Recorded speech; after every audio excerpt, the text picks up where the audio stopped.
You're not wearing a pink tie. I'm just gonna say I'm disappointed. Going with your glasses. It's because I'm old now and I can't see anything. Thanks for pointing that Welcome, out. welcome to the party. Yeah, you won't get sympathy here. Mm. Apparently, I got an eye injury and that's what caused it. So just in case you didn't know, it will injuries to your cornea from a soccer Jeez, game because something got in it. jeez. Permanent injury, or is it something? Permanent injury. Yeah. Oh, man, I'm sorry to hear that. Hope. What I learned in this process is if you get Yeah. something in your eyeball and you go to urgent care, you should not go to urgent care. And if you go see an optometrist, they will put a contact in your eye to protect it, and you won't end up with long term damage. Well, that's good to know. Depending on when we finish, I might have a soccer game right after this. All right, it is 6 o'clock, and as fun as this banter is, I'm going to call tonight's meeting to order. Will the city recorder please call the roll? Counselor Duggar, I'm here.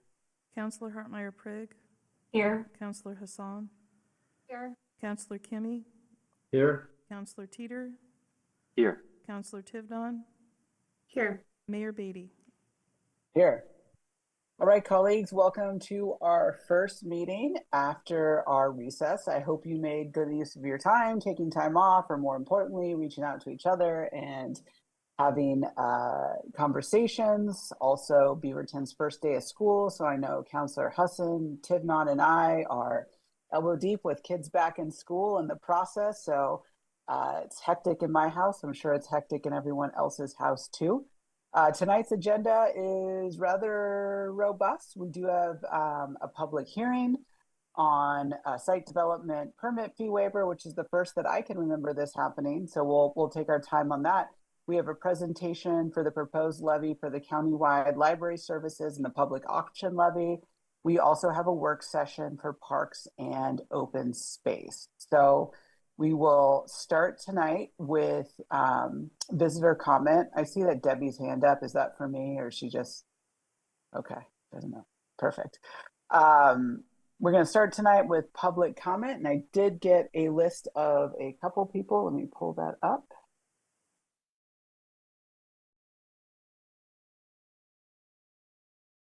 All right, let's see if we have people here. Our first person that registered is Julie Martell. Is she here? Mayor, Raise your hand if it doesn't look yeah. like she's on the waiting list, but it could be there are a Okay. couple people that have different names. I don't know if it's Okay. easier for her to just raise her hand and maybe identify herself. Doesn't look like it. About Colleen Miller? Okay. Looks like we have a person raising their hand.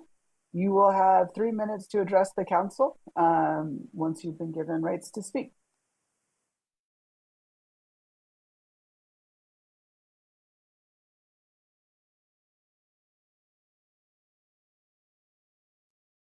All right, it looks like you have talking permission, so go ahead. Okay.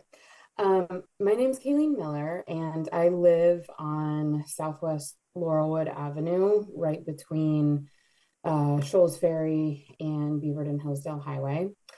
And when we moved, I had one son and was told, this was back in January of 2021, was told that we were going to get a sidewalk within 6 months of moving, which I got really excited about. Because with a small kid and a jogging stroller, it was always pretty chaotic to try to go on a jog with my child and feel safe while driving on that road. It was told that it was finally happening, I think 2 years ago, and then it got put on hold because of funding. And I mean, first, I'm here today because I'm a little frustrated at the lack of communication. There's been no updates on the website that says when they're going to get started. I don't even know how my neighbor found out that it wasn't happening this summer, two summers ago. But I personally have emailed the city 4 times asking when it's going to happen, if it's still going to happen. Now I have 2 children and one rides a bike, and I am very eager for a sidewalk to be put on that stretch. Um, and I'm also kind of shocked that it hasn't happened yet because there are 3 big schools in less than 3/4 of a mile from that section. It's a busy neighborhood with a ton of active walkers and kids and cyclists. There's a school bus stop right on that road on Laurelwood and Homewood Avenue. The Jesuit cross country team will often run by there. And there's only going to be more pedestrian volume once the new Raleigh Hills Elementary School opens up, and it's a massive school. So I'm assuming there's going to be a lot more kids than what there was 2 years ago when they had students there. Because I live on this stretch of road, I am very aware of how many cars go by. I work from home, and a lot of them are speeding through it. They are not going 30 miles an hour, especially at dawn and dusk. I've seen cars that are probably going at least 40. There's no speed bumps to regulate how fast cars are going on there. And it's just really dangerous. My neighbor also told me, because he's lived here for a few decades, that there's been 2 pedestrian on car deaths. So it seems at this point pretty negligent that there hasn't already been a sidewalk. And so I am hoping that the sidewalk gets built very soon and that we get information about it. Thank you.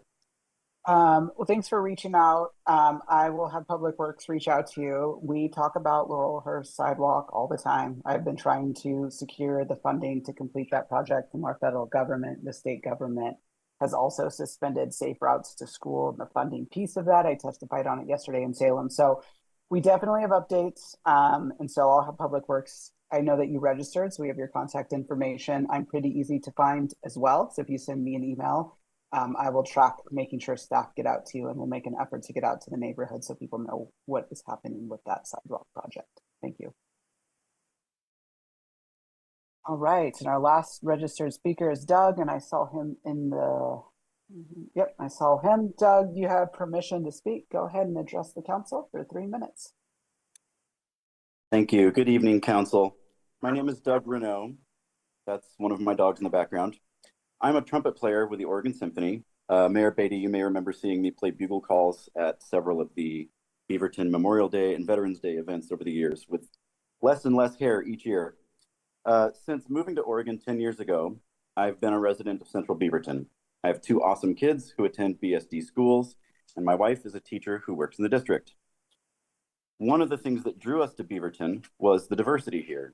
The many restaurants and local businesses owned and run by immigrants in Beaverton are absolutely essential to making this such a wonderful place to live.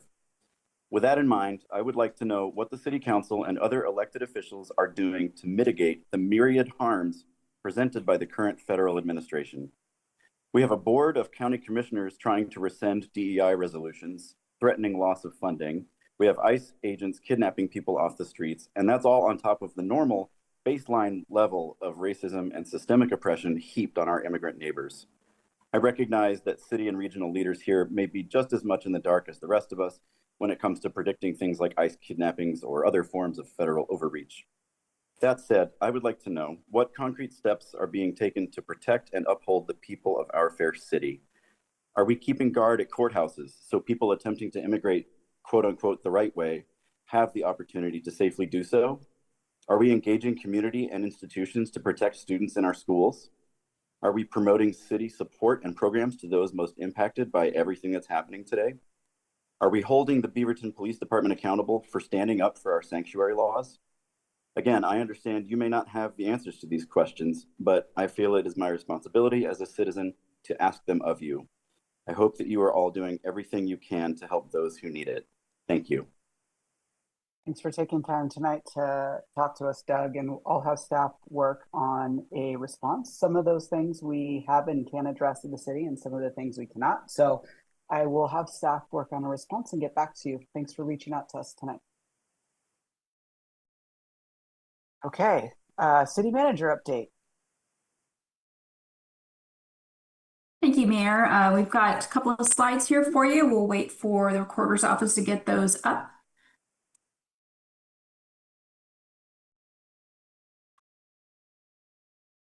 All right, if we move to the next slide, we have the Beaverton Community Survey, which you may know is now live, and we need to hear the community's voice.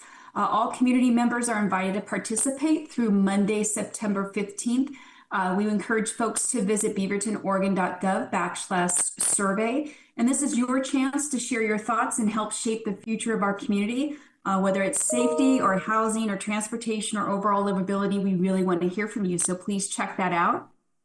Our next slide is also survey related.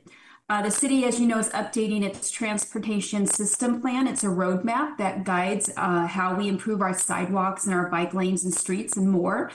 We had the TSP project, which is what we call the Transportation System Plan, kicked off last fall in 2024. We had 2 community workshops, and most recently in February of this year, the council shared their input with respect to visions and goals and priorities moving forward. So now you have a chance to share your ideas about how we can make our system safer, more comfortable, and accessible for everyone. So again, we want you to go check out beavertonoregon.gov, go Beaverton, and take this survey on the transportation system plan. And our next slide is an exciting one. We are thrilled to introduce the city's new street mural program. This turns one of our city's biggest public assets, which is our streets, into a canvas for creativity. So here's how it works. Community members can apply to create street murals at intersections or along neighborhood streets that meet the program's guidelines. And since it is a community-led effort, participation will be around the collaboration of neighbors to design the mural, gathering together all the materials like paint, ensuring safety with temporary traffic measures, and then doing the installation of the artwork together. And while the city will review and approve the applications, it's important to note that there's no additional funding provided because this is a grassroots effort fueled by community passion. And I do want to give a shout out to our Public Works Department, particularly our transportation engineers, for getting this program off the ground. We're really excited. So more information, of course, beavertonoregon.gov/transportation engineering. And then the next slide, of course, is our celebration for our parade. You want to join us on Saturday, September 6th at 10 a.m. We have lots of activities planned, and the theme this year is Wild Wonders, which highlights amazing animals and plant life that make our world unique. More events, more information on events at our website that's listed there on the slide. And then wrapping up with our last slide, we want to invite the community to come to our council learning session. This is on Tuesday, September 9th. And at this session, we're going to take a closer look at the progress that we're making on the city's fiscal sustainability plan, about what's next, and including a look ahead on options to address our projected multi-year budget shortfalls that are affecting our general fund in particular. Community members are welcome to listen in. Thank you for your time. That concludes my report. Thank you. And the September 9th meeting is 6 p.m. That's correct. Great. All right, Council President, consent, please. All right, I move to approve the consent agenda. Second. I'm going to give that one to Councilor Hassan. It was moved by Council President and seconded by Councilor Hassan. Any discussion on tonight's consent? Councilor Teeter. Yeah, thank you. I just want to give a quick thank you to the community and to our staff who worked through the Traffic Commission decisions around Arco Eries and Nimbus area. I appreciate the flexibility and the patience as we work through that.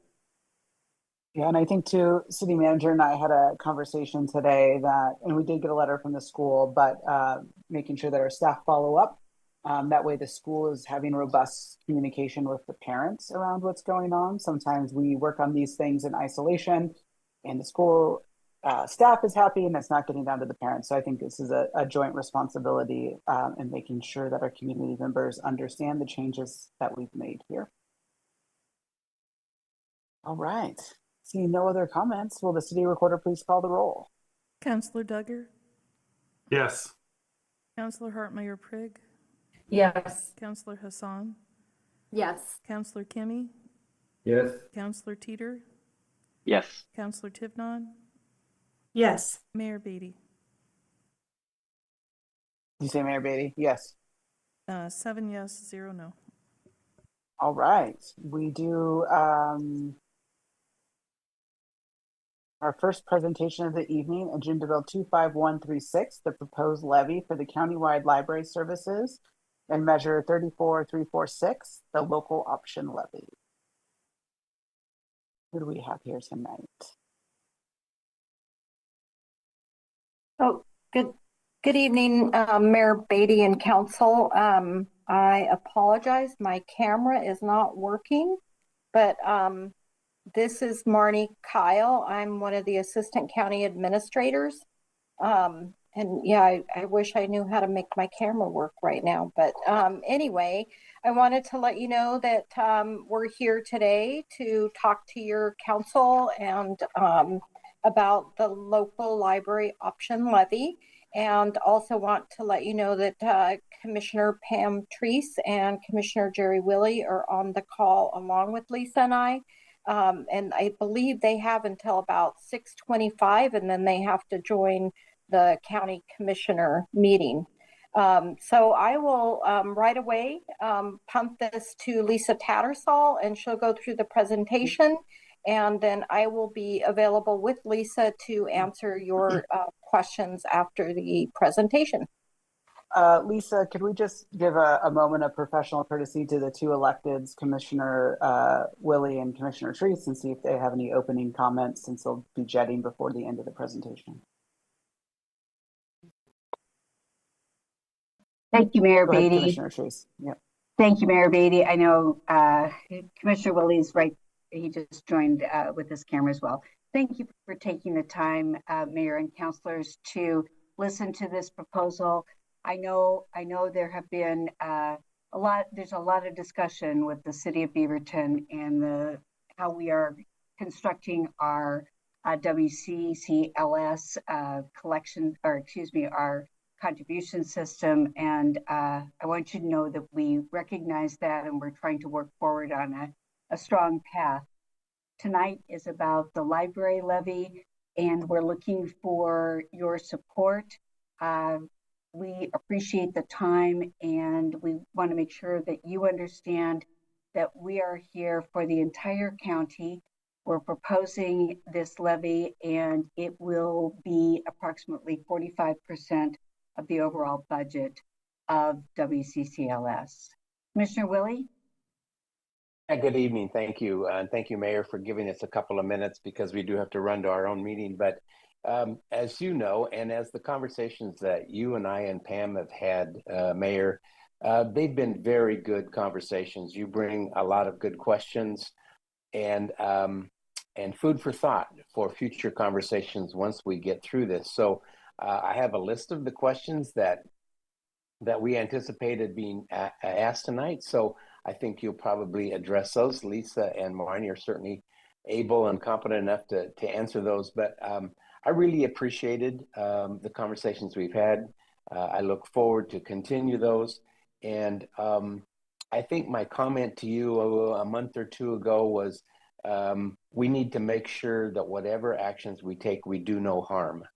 And we want to make sure that our libraries continue to flourish and community gathering places and all the wonderful things that we enjoy and certainly appreciate. So thank you for this opportunity to have a couple of comments. We look forward to future conversations. So thank you, Mayor. All right, commissioners. Go ahead, Commissioner Treese. One quick note. Our chair is not at the meeting tonight. I'm vice chair, so I definitely need to leave at 6:25.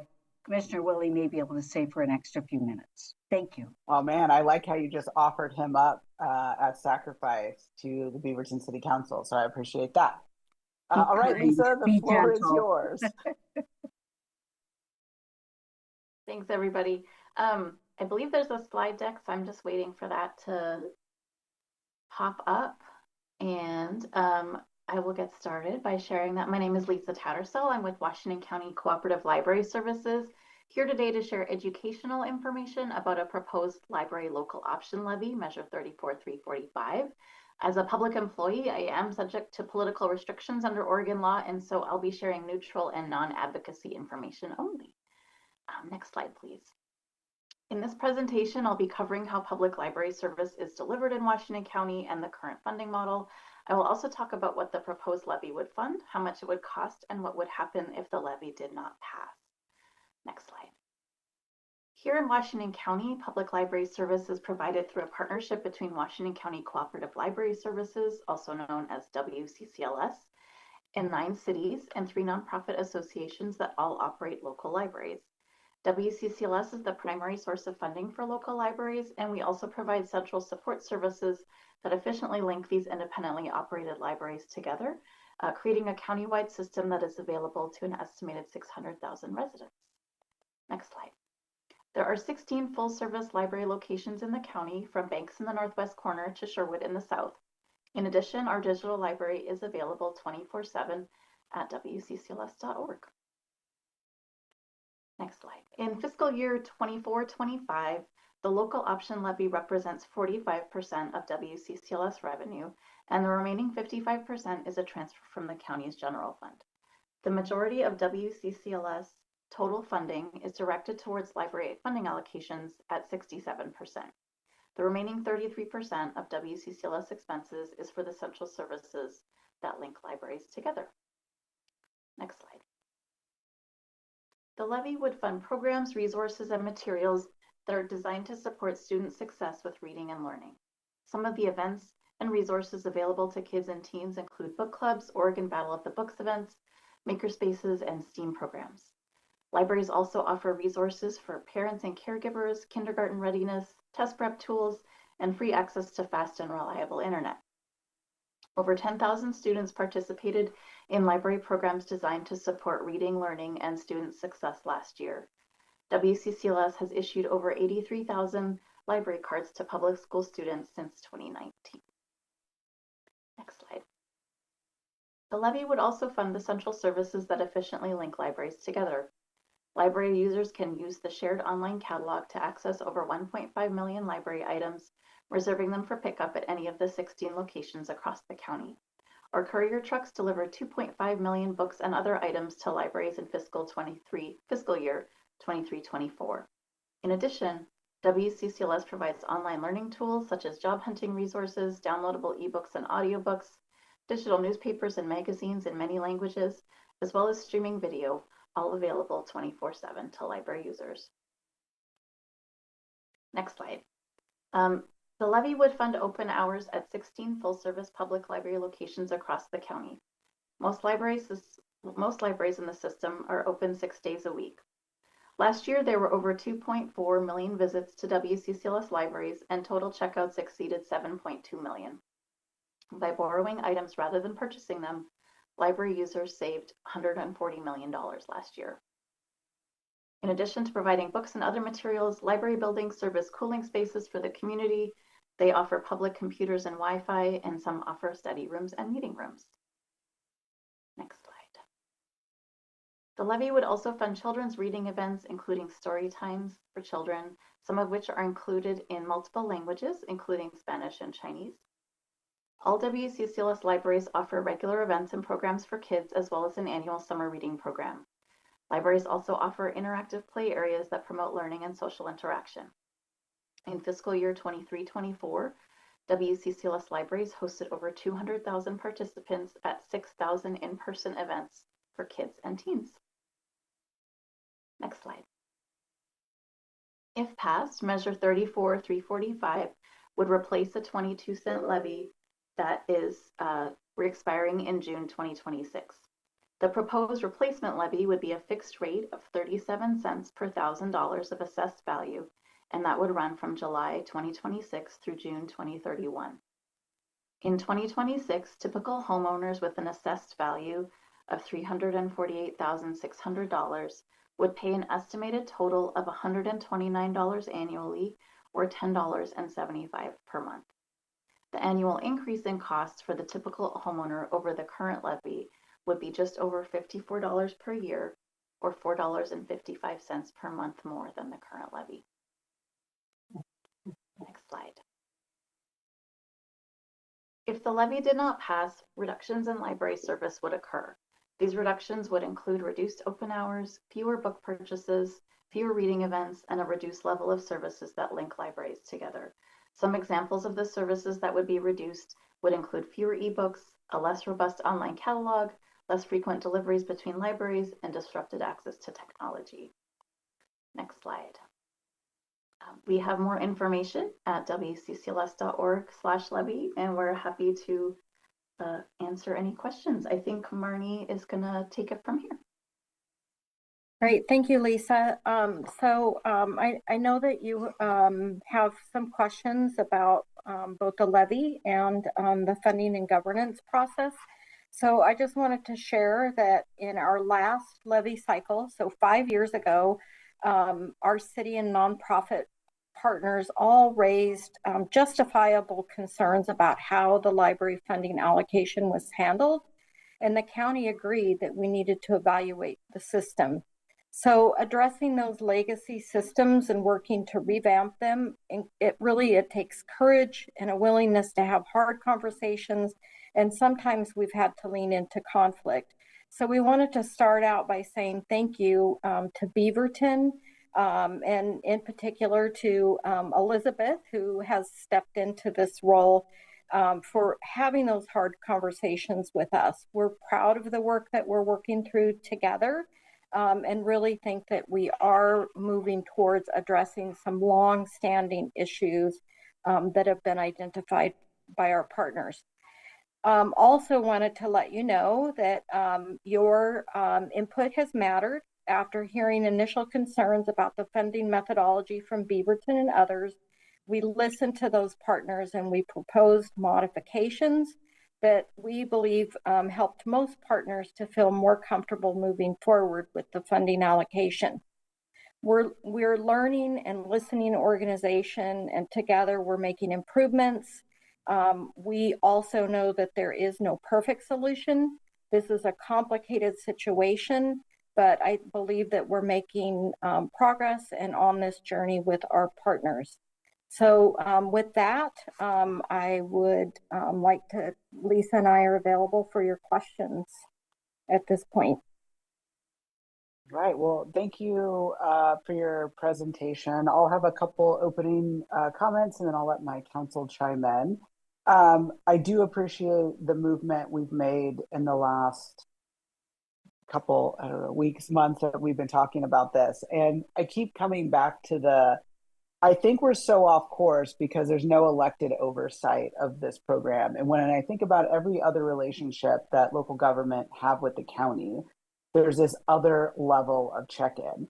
And I know that's something we're not going to solve ahead of the levy, but revamping and having an understanding where elected officials are brought into the conversation, because a lot of the work that was done was, nonprofit library leaders are not appointed and they're not elected, and they have the same voice as our appointed and elected voices that are happening. So I definitely think this is something that needs to be addressed moving forward, because we're dealing with taxpayers that approve these levies, and taxpayers elect elected officials to be their voice in the building. And it is a crucial piece, in my opinion, that is missing. And Marnie, I wanted to ask you, is there any other levy you can think about that directly funds nonprofit without oversight like this?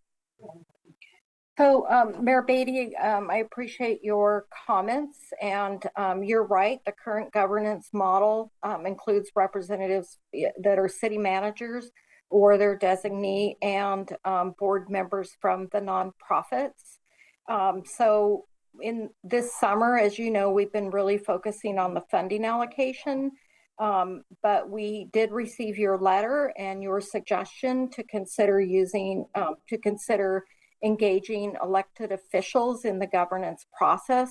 And so we will be bringing that forward for discussion with the committee and then eventually with our Board of County Commissioners. So we did hear your suggestion. and we'll be having that conversation. I don't know. I would have to get back to you about whether or not there's other levies that fund nonprofits. I know through our public safety levy that there are some nonprofits that are funded downstream using those, but the experts on the public safety levy are on this call and joining you next. But I do know that there's some nonprofits that are funded through the public safety levy. I just think this is a dangerous precedent that a voter approved levy is going to directly fund nonprofits without oversight. The other piece that hasn't seemed to be addressed, that's not just this mayor's opinion, it is the opinion of many mayors, that there is no baseline contribution required from our partner libraries. Is that something that's going to be addressed ahead of this council taking a vote on whether we support this levy? So, Mayor Beatty, a couple things in response to your comments. One is the Board of Commissioners is ultimately responsible and provides oversight of the funding. So we do report to the board on a regular basis. And you are right. In the past, we have provided funding to cities and nonprofits and had very little metrics or measures to hold anyone accountable for those funds. And so that is a conversation that we will be having over the next several months, is what accountability measures do we want to put in place for the funds that we are distributing to library partners. And to answer your question specifically, will that happen before the levy? I don't think that those conversations will be fully vetted before the levy. And if you're listening to this conversation and perhaps wondering what I'm talking about, I will tell you that every city contributes nearly 50% of the operations to their library. The exception is the nonprofit libraries that contribute virtually nothing. And as of this year, the county commission is no longer contributing to the general fund, which they used to. And so there's a severe inequity here between what cities are contributing, and what is not included in the resource allocation is our building. Our voters paid for 20 years in a bond, not dissimilar to other cities. And so while I do think we continue to use the word that we're the majority of funding, I simply think that's untrue. Cities are the majority funders in this library system, and cities are the ones that are paying the price with this increase. So I'll move on to the rest of the council so we can get their thoughts. Mayor Beatty, may I respond? Yeah. Okay. So I do want to say that although there were general fund reductions over the past several years, 55% of the revenue for libraries that was distributed to library partners came from county general fund. So county general fund is still contributing significantly. And although the nonprofit libraries may not be contributing the dollar amounts that some of the cities, such as Beaverton, that's near $5 million. For example, Cedar Mills Community Library raised 7% toward their operating expenses, and Aloha Library Association raised 15%. So I'm not trying to compare that with the city contributions, but I just wanted to say that they are contributing to their operating costs, and general fund continues to be a significant contribution for our library partners. What is the county's contribution to WCCLS? I don't see it in the graph. To the general fund or to the partner? Is it the county contributing to WCCLS? Yeah, if you pull up the slide deck, it's on the pie chart that's on one of the slides.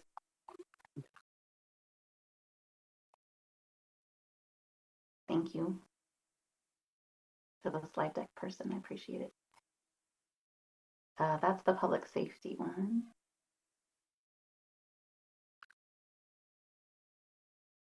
There's a different slide deck for libraries. We can get back to that. I'll let Councilor Hartmeyer-Pritt go. Sure. Thank you. Thank you for being with us this evening. I was kind of curious, how is it determined, like, the share of the funding that each library gets? What are the factors that are considered in determining the share that each library receives?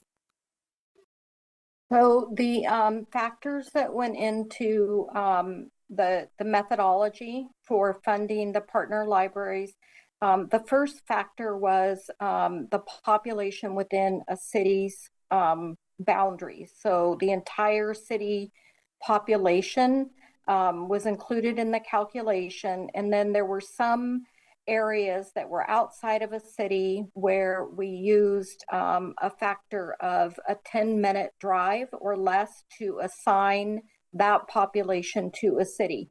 So there was a population within Aloha that was assigned to Beaverton. And so that's sort of how we describe the population. And then the other factor was a factor we looked at the average cost of FTE within cities.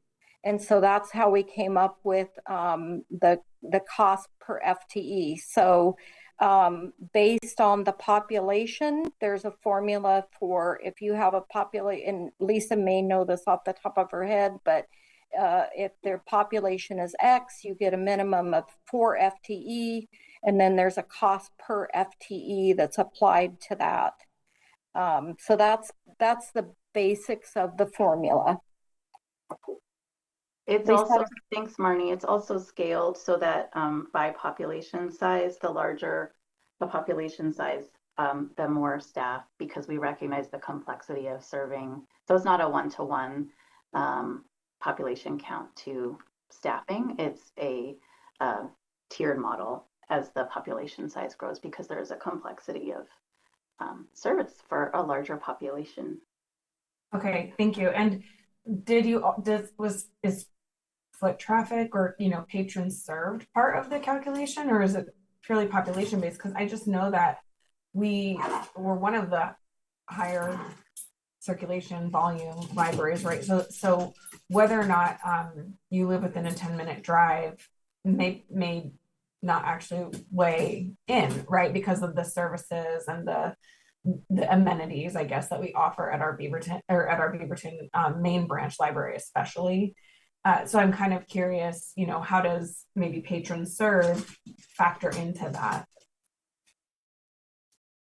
Thank you for that question. So we did look quite a bit. The old funding formula was really driven by foot traffic in the library, and part of the feedback that we have been receiving over the last 5 years is that was really driven by investments. And so where the investments made, the foot traffic increased. And so we were trying to get to a formula that provided a little bit more funding equity across the different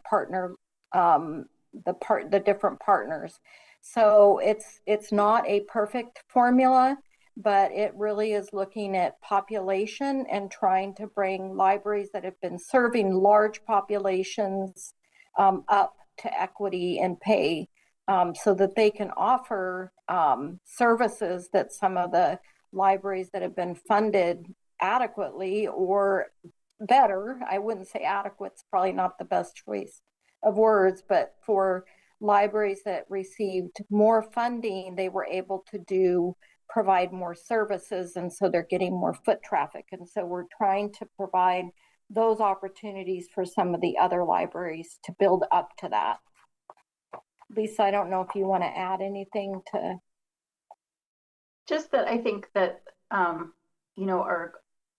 the goal was to look at adjusting for historic inequities. And so I think it's really interesting to think about how libraries measure usage and how we measure what's valuable to our community, and how those measures can be really different depending on the community and their resource levels, their poverty levels, their literacy levels. And so using a formula in the past where we primarily looked at circulation, which is book checkouts, what that really did was create a situation where the communities that were more affluent, more literate, and had more free time and transportation to get to the library tended to circulate more books. And so that drove a higher level of county investment in those communities and in those libraries. And so communities like Cornelius, for example, where the book checkout stats were just lower, and perhaps what people were making use of in the space was free internet access, playtime for kids, cool place to be, all of that kind of thing, that was not reflected in our historical methodology. And so what you would find is that a community like Cornelius was being underinvested in because of how their community chose to use the library. And so that's something that we wanted to address in this new model. I think every model has its limitations, and we look forward to continuing the conversation about how we keep moving forward. But I did want to sort of highlight that historical disparity of investment depending on historical use patterns, and why we need to be really thoughtful about the data that we use.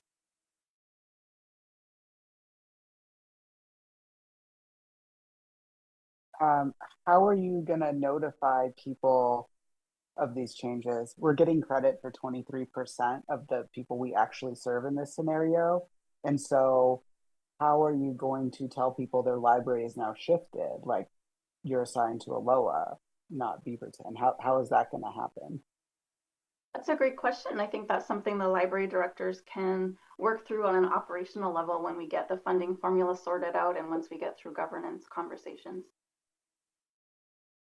And I would add that we're not necessarily assigning individuals to a library. Individuals can still choose to go to, any library. So they're not going to be getting information that says you can now only go to X library. But we're seeing a reduction in funding to support that notion. So I do think it's important to continue to talk about. Councillor Kimmy. Okay, thank you for the presentation. It's great to hear conversations about the library, which I thoroughly used during my school years. The current levy that we're trying to pursue is to maintain the current service level.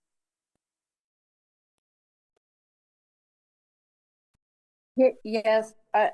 So the levy messaging, we have been pretty much crystal clear that we're not promising to voters that service levels would increase. We don't provide any specific local service levels because that's really outside of the county's control. And so we're not referencing local service levels within our county material. The language in the ballot measure says replacement of the levy would help maintain and provide. So we're not saying increase, and we carefully chose would help maintain because we know we can't make promises because each local library has to make their own operational and budgetary decisions. So I don't know if that answers your question. So when I go to voters, you could possibly say we need to vote this because we might lose half the funding, but then we might see the decrease of services for our Beaverton residents. If they ask me that question. Well, we are also happy to work with and brainstorm with Beaverton staff about how you would like to frame your funding constraints with potential service impacts. Okay, follow up. How much is the levy personnel cost? Staffing? The levy staffing, are you asking the staffing that's at the central WCCLS? No, the entire library funding formula. How much is the total budget? How much is that for staffing? Oh. What percentage would you say? Majority? Lisa, you went off. Yeah. each library has a different service model and different, because each library is operated independently. They all have their own classification and compensation structures. They all have their own service models and different size buildings that they're supporting and different local service priorities. So we actually don't have a concrete number of saying the levy will support X number of staff across the whole system. I will say that for libraries in general, personnel does represent the bulk of their expenses. Just it usually is, and I don't want to say a percentage because I'll probably get it wrong, but it's quite a lot. I would guess that I'm sure whatever your city is, it's probably something like 70-80%, something like that at least. It would be personnel for the library. If you look at, but I don't want to make claims about your city budget. But so I would say that a large amount of the funding that is going for the levy will be towards staff resources, just because they are the most they're the service providers, the service deliverers, and the most expensive, usually expense for a library. Yeah, thank you for that. Just one last one. We know that personnel costs will keep going up. So then if our current levy that we're looking for only serves the current level of service, costs will keep going up. Any part of that will be dedicated to any future investment in technology, so that we can decrease the size of the personnel cost? It's a great question, and it's something that I think is a really important thing for us to consider. Part of this isn't directly tied to the levy either, but one of the things that we will be doing as a system is centralizing how we do collection management. And so by having the county provide all of the physical collections to libraries, that will reduce the amount of local staff needed to provide that service. Now it's up to each and every jurisdiction to decide how they want to handle that. And so they can choose to allocate those positions however they like. But we will be taking on that workload centrally, which is more efficient and will free up personnel resources locally for local decision making.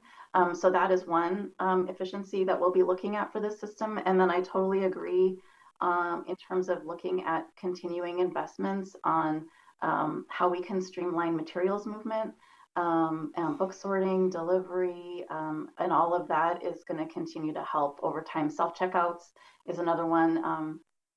So that's something we'll be definitely looking at. Thank you. Yeah.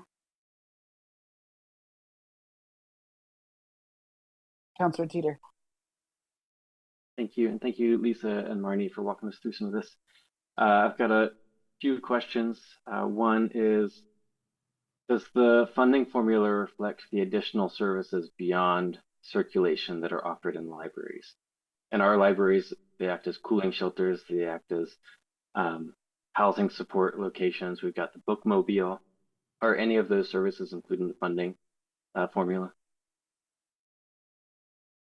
So the funding formula, in order to have a base that the county is funding, the funding formula includes the geographic service area, the FTE that serve that, and so that's been called basic operating hours, and so it's funding 45 operating hours. And the FTE to provide that for each library. Okay, so, thank you. So the model does not include the other things that you mentioned, cooling centers and community centers, and those are some of the services that some of our historically underfunded libraries are really interested in exploring. And I can just add a little bit onto that.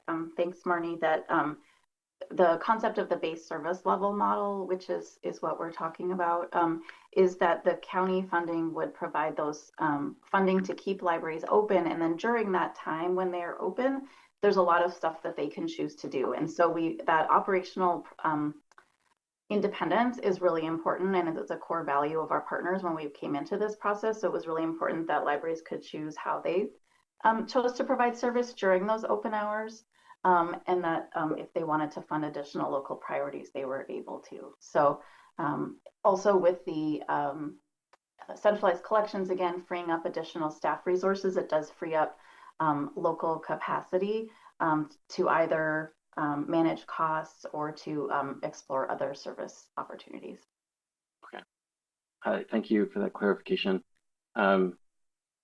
If there is a way, it would be really great if the bookmobile and services like that could be included in the formula, because those library services serve people in geographic boundaries that might not be captured in the current geographic distribution that you all have. Because we go out to parks and to low-income neighborhoods, and we serve people who wouldn't be able to access our libraries. And this is a really important service that we've set up just over the past few years, and it would be a real shame to have to cut a program like that. And that is a very real possibility that we're facing. So I think that's part of the reason why we've got so much concern and frustration here as a council that we've heard so far, and that I will continue to have going forward. Another question is, our staff have asked for the county to guarantee an escalator of 4.25% in the funding allocation each year. Can you all talk a little bit about that? The escalation is really important and valuable. I think we've only been increasing 1% each year, which is nowhere near keeping up with the cost to actually do the work. So if you all can touch on that, that would be great. Yeah, and I'm just going to take this moment, Marnie, I'm not cutting you off, but I know that the person managing the slides has that slide ready for us on the general fund amount from the county. And so since we're talking about money, I thought this would be a good opportunity if we could just pull that up. And then Marnie, I'll let you talk, sorry. No, thanks. That's helpful, Lisa. So the 4.25% escalator was based on the county central finance. That is the conservative estimate that they use for annual increase in property tax.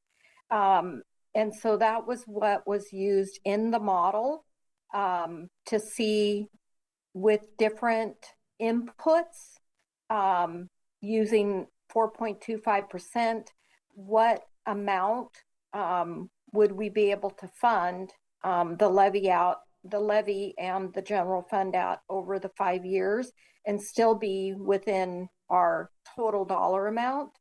So it's just the 4.25% it's a model estimator. It is our goal to provide an annual escalation of 4.25%, but that depends on whether our funding assumptions are met. So it depends on, are we actually collecting the estimated amount from the levy and the general fund collection, and it also includes, the board has discretion in how they can distribute the general fund. So that is our goal. But we've been asked, can we guarantee a 4.25% escalation? And we just simply cannot do that because we can't predict the economy in the future, and we can't predict the funding that would be available. So what I can say is that's a goal to do that, but we cannot guarantee that. Okay, thank you. I've got one final comment that I'll just finish off my thoughts with. I appreciate the redistribution and the supporting of some of the more rural and smaller libraries that you are aiming to do, that the county's trying to do. I do think that there is a basic reality that I really want to stay grounded in, and that's that supporting base operations makes total sense. The libraries in Beaverton, Hillsborough, Tiger, these are flagship libraries that support the full system much more than some of the smaller neighborhood libraries. And I think the funding increases and the allocation needs to reflect that we need to invest in these core libraries in the hearts of our cities so that the rest of WCCLS can be successful as well. Because if Beaverton libraries start falling in their funding, I think that harms the full system as well. I think the mayor's points about cities contributing 50% is crucial as well. I appreciate like Cedar Mill and Aloha are contributing 7% and 15%, but That's not anywhere close to the 50% that cities are contributing. I want a library levy, and I want to support this. It is very hard to say right now that I would. Like, I don't know. I think that there's more work that needs to be done over this week before the funding formula is finalized, before I feel comfortable supporting it. I'm gonna be out for re-election next year, and we're gonna be talking with voters and telling our Beaverton voters that we're wanting to increase their library funding rates, but reduce services is a very, very tough message. It's a very tough message, and it would be hard to support it as it is right now. I want to support it. I want to see some changes over the next iteration, but I appreciate you all coming here and answering some questions and walking through it with us. Thank you. Thanks for the slide. And I probably should clarify the reduction that the county has made to the library services is what I'm concerned about. And so this is the current slide. Can you talk a little bit about the reduction the county made and then continued projected reductions from the county general fund? So it is true that the county general fund has been reduced the last 4 or 5 years. And what I would say is that we had a goal of increasing partner libraries 3% annually based on county general fund, and we were not able to make that. So the last several years, it's been below 3%. I think it was 1% and then 2% and then 1%. So we have been able to offer partner libraries a minuscule increase each year, and that was we had that ability to do because we did not provide increases to the WCCLS centralized services.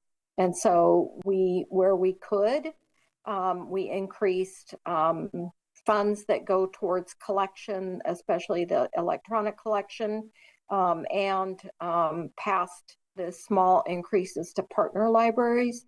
But you're right, there has been general fund reductions each year for the past 5 years. And of course, those reductions are being weighed at the board level against transportation, against jail capacity, against public health services. And so there have been reductions to library services. Thank you. Councilor Duggar. Yeah, thanks for being here. I kind of want to start by following up on Councilor Hartmeyer-Prigg's questions around inputs to the funding model. So how are you accounting? Can you dig a little bit deeper into how you're accounting for the different costs of service providers, right? We know government costs more because of benefits, wages, or unionized labor structure. Like, how are you accounting for that in your funding model versus the nonprofits? I would say that the probably the biggest change that we made to try and account for the increased costs that cities have is we took out the nonprofits when we looked at the average cost of an FTE. So the average FTE cost was based on the average of the cities, and we took out the nonprofits because that was the first funding formula, and that was didn't meet the needs of cities. Are you so that's an interesting point, because are you taking our higher level wages and now you're going to fund the nonprofits at that higher level? That's what I'm hearing, right? Like, I'm hearing you're accounted for. So isn't that beneficial to them? It is beneficial to them. Absolutely. That's interesting, because that doesn't feel right to me. Like we're actually increasing their funding based on our higher cost structure instead of accounting for their reality. Well, and part of it is again getting to the equity of funding and trying to help those nonprofits have an ability to offer a living wage. It's still not getting them close to the wages that cities are able to pay, but that was part of the benefit that our nonprofits are seeing. It helps stabilize their library services and helps them to recruit and retain qualified staff. One of the things, just to jump on that, Marnie, and to talk about library wages, it's really challenging, right? Because each library, there's 12 partners, each has their own class and comp structure, each has their own union agreements, they all negotiate those differently.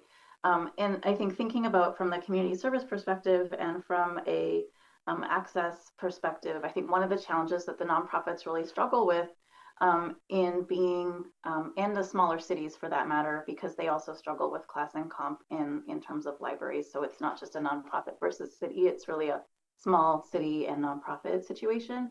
But thinking about, access to culturally responsive service across the system, it is really hard for the smaller libraries to be able to pay, to recruit, retain, and pay staff that reflect the community that they serve. And so being able to pay somewhat competitive wages at those small libraries and at the nonprofit libraries to be able to recruit and retain staff that speak the language of their community and staff that reflect the community is really important. And I think it's a great win for equity of service across the system. So I just, there are costs to it, and there are concrete benefits to our community members in terms of access and culturally responsive service. I guess that's really easy for us to say, right? Because Beaverton residents are subsidizing this in unincorporated areas because we also pay city and county taxes, right?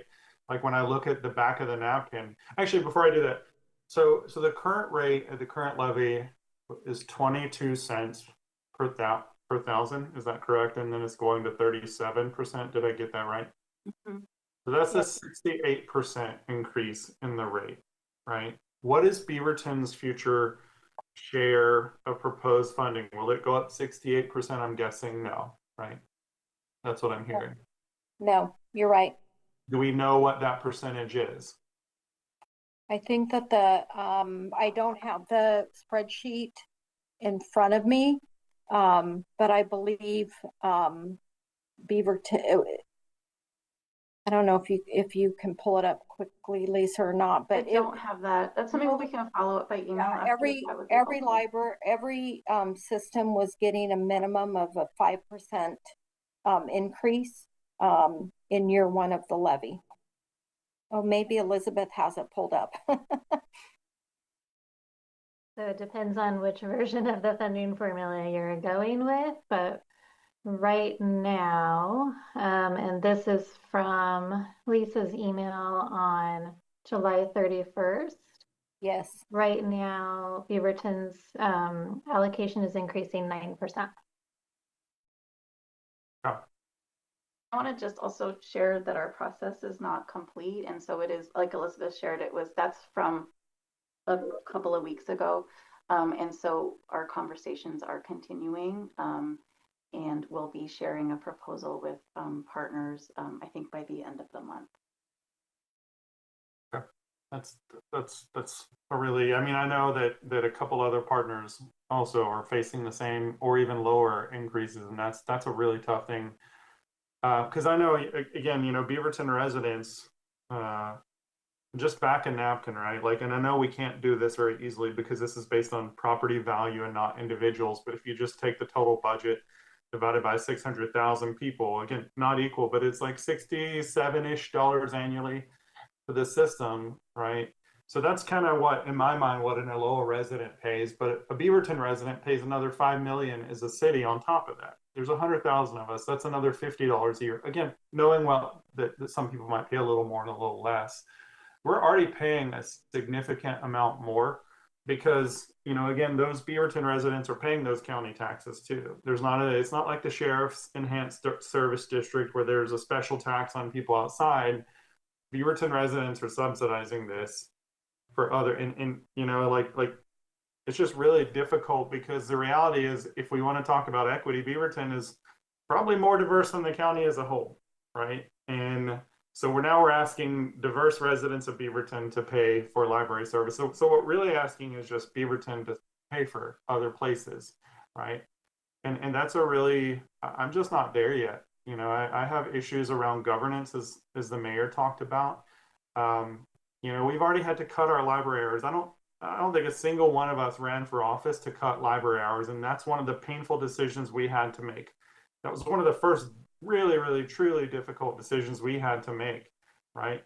And it just feels like if we're going to keep increasing our taxes in Beaverton to subsidize that, then we're taking that decision off the plate of other people. I had to make that decision. My colleagues here had to make incredibly difficult decisions. And it feels like other libraries or other jurisdictions or other nonprofits are being protected from having to make the same decision that I make. And I'm going to face the voters for that decision, for cutting those hours already. And now this seems to be compounding the problem even more. You know, I think at its most basic, what we're concerned about is Beaverton residents being asked to continually subsidize library services for unincorporated residents. So I can tell you that's one of the metrics I'm going to be looking at. I don't think we're there yet. We all know that libraries in the county need more money. I completely agree with Councilor Teeter. Like, we all support the library. It's one of my favorite places. I know when I go with my 2.5-year-old niece to the Central Library that's 3 blocks from my house here in Beaverton, it brings joy, like, to me, to see her learning to read, to hear the staff. But the city cannot continue to subsidize unincorporated residents when we're literally having to lay off staff already because of funding shortfalls, and this is not going to get better for us. So we've got to figure this out, because this current allocation just doesn't work for me. That's all I have. Yeah, thank you for your comments. I hope that this council can find it to come to a place where you're supporting the library levy, because if the library levy does not pass, that is nearly 60% of the funding that the county provides that would not be available. And so I'm really hoping that we can all get to a place where we know we're going to continue to work through these. It's imperfect, but I hope that you can get to a place of supporting the levy. I think we're telling you how we can get to that place, right? We need changes to get to that place, and I think you'll find a strong council support for it. But right now, I'm not sure where we are because of that. We're telling you very loudly and clearly that this needs more work, because it's not where it needs to be. And I hope you all are hearing that as you work through this, and I hope the county staff are hearing this, because I can tell you this is not just a Beaverton conversation happening either. I have colleagues all over the county, elected officials, and they're saying the same things. Thank you. We are definitely hearing you. Thank you. Councilor Hassan. Yeah, thank you for the presentation. I'll try to make my comments brief. I think we're all feeling the stretch of the dollar, especially with the economy, that this dollar is not going as far as it needs to go. And so going out to voters and asking them to support a levy feels very scary and hard. And I hear everyone's sentiment on that. I will just say that I do want to uplift. I think it was probably Councilor Teeter's comment about like these other services like the book corner and sort of these other things we're doing. And so as you're kind of shaking out the funding formula, just really acknowledging what our library is doing and the locations are doing. And I think thinking through how you're building that model in a way that really represents the service that we're doing in the community. And I know that it sounds like this isn't finalized and you're hearing feedback from us. I encourage you to keep working with staff. I know staff's been giving us updates. I've not had a chance to like dig into where it is right now in terms of like the specific numbers. But as that gets closer, I look forward to better understanding that and hopefully being able to support the levy. So that's my comments. Thank you. Thank you. Councilor Tivnan. Thank you. I'll be brief in my comments as well. I echo a lot of the questions and concerns that fellow councilors have voiced tonight. Councilor Duggar, I think that you put it really well, that there's just concern that's percolating amongst this council and frankly from our residents about how much they are having to pay within the system of being a city within Washington County. And we recognize that we are part of a larger system of interconnected services that transcend city boundaries, and that we have oddities to our map because of all of the unincorporated within it, that people that might live in unincorporated, they identify as Beaverton, they use Beaverton services. It is not black and white, and we recognize that. But I think there's also a lot of pressure coming our way because there's going to be other levies that are going to be considered. There's governments of all shapes and sizes throughout the state that are all looking at these issues of how do we balance these budgets and what will the voters approve. And they're going to have a lot of different things that they have to weigh. And I think they're also looking for their council to lead the charge in making really responsible decisions with what they are coming out and supporting and urging them to support and vote for. So you've heard from the council, you've heard our concerns. I'm hoping that that gets reflected in some of the number crunching, and that it does end up ultimately being something that we can support, because I think you've also heard that every member of this council supports the library, sees a lot of value in it. I personally find a lot of value in it, and we want to find ways to make sure that it continues to thrive and that the people that work within our library system are paid living wages. So I'll stop there because you've heard an earful from us this evening. Thank you. Perfect. I'll give you our closing thoughts, and I'll start with the same place that I've been saying all the weeks that we've met. Beaverton residents cannot vote for a levy in which they pay more and get less. And under this model, that is exactly what is going to happen. Me as the mayor, I do not support the levy in its current model. I've told that to staff. I've told it to other elected officials. And you guys heard from my council, they're in the same place. I understand that we have lofty goals of creating, and I heard from Marnie over and over again, these smaller libraries want to provide the services that we're providing. We provide these services because we contribute over 50% of the funds. These libraries are not contributing nearly enough. And if they want to play in the big boy arena, they need to put big boy dollars up. Our residents are not going to offset the cost. And the reality is we served 500,000 people last year, 5x our population. And this model gives us credit for 23% of those services. If you're not going to tell people within a 10-minute drive that Aloha is their home library, they're going to continue to use the library in Beaverton, and we're going to continue to subsidize it. You guys have a week to come back with a funding model that is representative of our contribution, or you go at it without Beaverton's support. We're at this critical stage where you need to hear it directly. This levy does not work for us, and we need a model that works for us when our voters are going to pay a 68% increase for services, because we will be in a position to cut services where our residents are paying for more. Thank you for joining us this evening. We look forward to hearing how next week's vote goes. We appreciate you being here. Thank you. All right, I think we have the second half of this presentation. That is the public safety piece. So I don't know who is here for that. Good evening. Can you hear me, Mayor Beatty? Oh yeah. Hello, it's Kevin DA. Martin. Join us. Yep. It's good to see you. And I think Under Sheriff Cook may be joining as well. So he'll probably jump on as I'm speaking, but I know we're getting the presentation up and running. While that's happening, I'll start. I think the lesson I learned is next time I'm going to ask to go before the libraries. It's good to see you all this evening. Normally we fight about you, so hopefully tonight you get a pass, but we'll see about that. Go ahead. We'll see. Yeah, I'm used to doing the cross-examining, but I'm ready for it if it happens.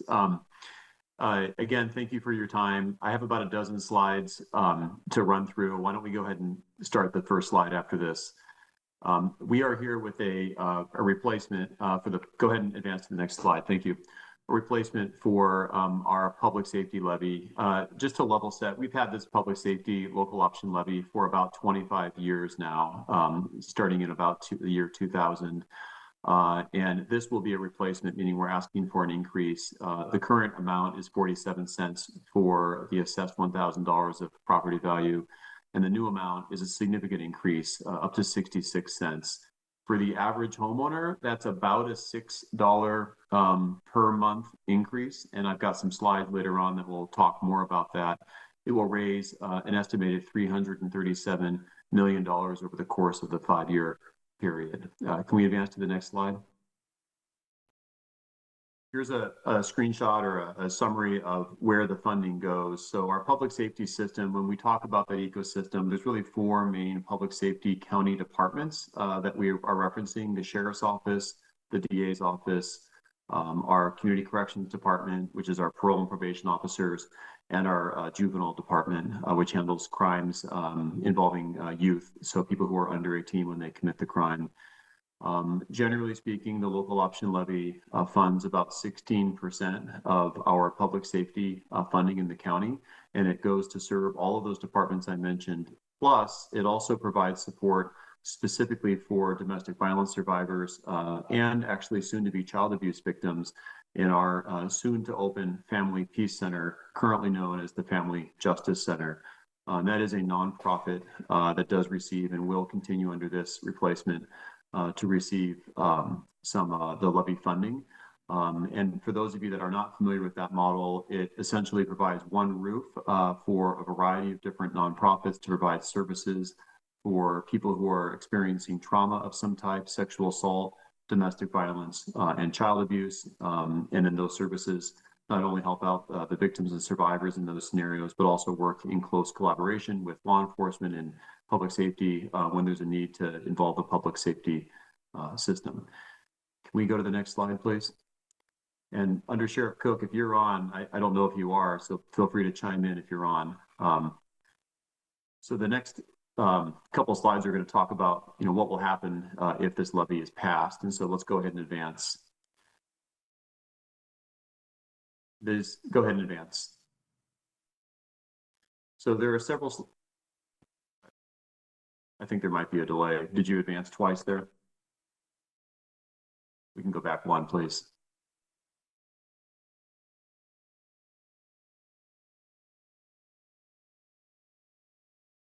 Can you go back one? Thank you.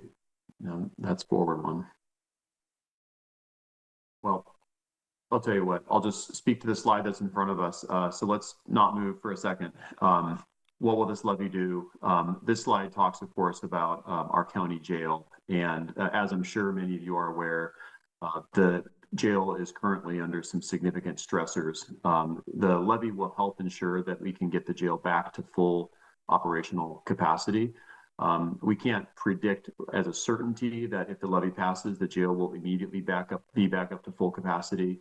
But we know that passage of this levy will increase our odds of getting the jail back up to full operational capacity. Let me talk with you a moment about what's happening right now. So our jail, under normal circumstances, has roughly a 572 bed capacity. Built in the 1990s, it's the second smallest jail per capita in the entire state. And it frankly just is not equipped to handle the challenges of Washington County in 2025. During the COVID era, jail capacity was reduced to accommodate for social distancing, and we have not yet been able, the sheriff has not yet been able to bring capacity back up to full capacity to the 572. We're down to about 388 beds. That started with the social distancing, and then there was a shortage of deputies, and we did not have enough jail deputies to be able to operate the jail at full capacity. And currently, there are some infrastructure challenges that are preventing the jail from reopening back up to full capacity. We're seeing a number of people who are released from jail weekly. In fact, we're up somewhere around the neighborhood of 2,200 to 2,300 people released so far year to date in Washington County due to a lack of capacity. Which is why ensuring we have a fully operational jail will be a significant assistance in our public safety system. Let's go ahead and back up 2 slides to slide 5, please.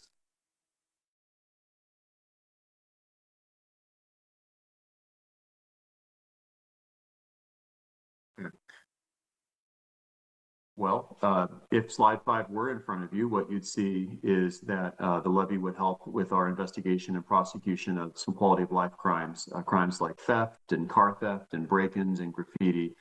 The statistics are pretty significant, and they show that there's an average of 1 vehicle reported stolen per day between 2021 and 2024. And I can tell you the crime numbers are downward trending, so we're getting a better handle on that, but still we're seeing an incredible number of these property and quality of life crimes occurring, which are impacting our community members. The levy would also ensure that we're enhancing the prosecution of child abuse and child pornography cases. We've seen a significant uptick in reported child abuse and child pornography cases in the last several years. From 2021 to 2024, we've had roughly a 17% increase in reporting. Now, I want to flag for you that if you were to think about what's happened with child abuse, for example, we saw a dramatic decrease in reporting during the COVID years when schools shut down. Children no longer had contact with mandatory reporters. So there was a precipitous drop of the reporting of child abuse. And then when schools opened up again, the reporting picked up again and it increased after that. So we are seeing the tail end of that drop and then the increase after that. And we're getting back to some of the numbers that we saw pre-COVID. Reporting increasing for child abuse crimes is a double-edged sword because while we never want the volume of crime to go up, it always is a good thing to know that more crime is being reported, especially in areas where there has been underreporting like child abuse or domestic violence or sexual assault. So seeing more reports coming in are an indicator that we're being made aware more of what's happening in the community, and the reporting is a good thing to have occur. Can we go to the next slide, please? What else this levy will do, it will expand our victims assistance and our emergency programs for families that are harmed by domestic violence. And as you can see here, we are seeing an increase in reports of domestic violence from 2021 to 2024.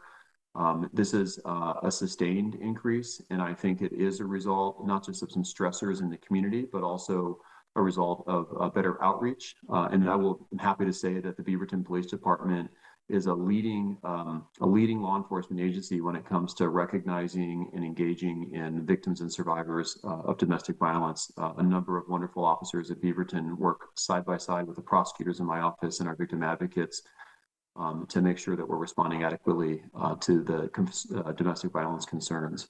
It also will help with combating the impact of the deadly drugs that, of course, are plaguing our communities, fentanyl and the drug trafficking organizations.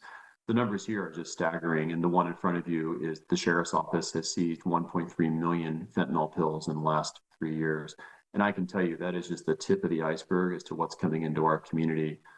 It's almost like, trying to stop the tide reaching the ocean. But the Sheriff's Office and partners across the county, including Beaverton PD and my office, are doing all that we can to address that flood of dangerous drugs coming into the community. Okay, let's advance 2 slides now to slide 8 because we already did slide 7. Thank you. This will also help with our mental health response team, MHRT, which I think many of you are familiar with. Those are the specially trained deputies and mental health professionals that can respond out to the scene and help ensure that police officers have another option when they're on scene, as opposed to just taking someone to jail and making sure that we're meeting people where they are when they're struggling with mental health issues. Let's go to the next slide, please. Of course, the key question is how will this impact property taxes, and please advance. So if the measure does pass, what we're going to see, as I mentioned earlier, is that property owners will pay 66 cents per assessed $1,000 in value. If the average homeowner has an assessed value of about $350,000, they'll pay just under $20 per month, or about $230 a year. That's roughly a $6 more per month increase, which will raise the $337 million anticipated over the course of 5 years. Can we go to the next slide, please? Let's go ahead and do one after that.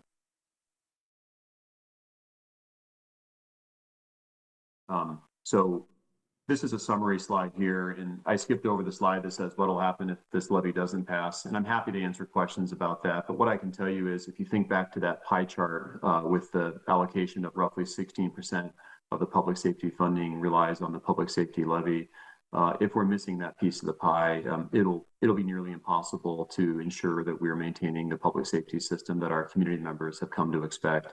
We'll face some really, really difficult and terrible choices to make. So I, for one, am very hopeful, both as the DA and as a community member raising my family here, that we can ensure that this public safety levy does pass and that we have this replacement level to meet the current increased need and also hopefully enhance some of our services. I'd be very happy to answer any questions that you have. And if Under Sheriff Cook has joined, I'm sure he would be as well. Thank you for the presentation. Councilor Hartmeyer-Price. Thank you. Thank you, DA Barton, for being here with us. And hopefully the Undersheriff is as well. I think my second question might be better suited for the Undersheriff. But in our last presentation, we were talking about the levy funding nonprofits. Mayor brought that up, and I'm curious because you did specifically share, and this would help fund the Family Peace Center, and it is a nonprofit. And so I'm curious, what does oversight look like when the nonprofit is being funded by a levy? Thanks for that question. And if it's okay, can we take the presentation down so I can, you're a very small square on my screen, and that way I can see a little better. So what I can share with you is that the only nonprofit that would receive funds under this new replacement levy would be the Family Justice, soon to be Family Peace Center. It's a 501c3, which has a governing board. On that governing board are a number of members, including myself and Councilor Fye, Nafisa Fye. So we have that governing board oversight. And then, of course, the county has oversight over the disbursement of levy funds. And then every year as we proceed forward with our budget, there's opportunities, of course, for the county and the county administrator's office to check in on how the disbursement of funds is proceeding. I hope I've answered your question. Yeah, that was helpful. Thank you. And I think that, you know, maybe a difference there too is that you and Commissioner Fye are both elected officials. I think that, you know, that we just have a different level of accountability. Not that our city and county staff aren't accountable people. Absolutely they are. But we do have that kind of direct, you know, voter, I guess, accountability. So that's just helpful information for me. I was also curious, can you help me understand? I was a little bit confused in the presentation about if the Enhanced Sheriff Patrol District is part of this levy or if it's funded separately. Thank you. It's not part of the levy, and I know that Under Sheriff Cook can answer that, and he's 2 screens below me, so I'll turn it over to him. Okay, thank you. Thank you, Kevin, and thank you, Councilor, for the question. Yes, this is absolutely separate from the ESPD levy. The ESPD levy comes during a different cycle, and that is for the urban unincorporated areas. This public safety local option levy is really for our county-wide public safety and justice system that provides kind of that overarching piece over all of the unincorporated and municipal areas of the county. Okay, thank you. Yeah, I had the opportunity to go to a town hall with Commissioner Harrington a year or so back about the importance of this levy, and also as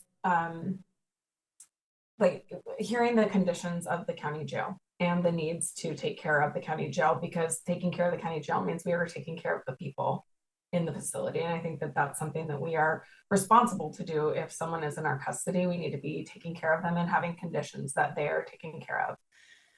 So thank you. I think there's a lot of important things as part of this levy. And I think that it's an increase, right? So I think it's important that we also address, you know, we make sure that's really clear. And I think your presentation was very clear on that. My last question, and maybe Under Sheriff Cook, this is for you. I'm really curious. We heard some really powerful testimony from one of our residents during public comment. And I'm curious, how are we ensuring that Washington County public safety resources are not being used in cooperation with ICE?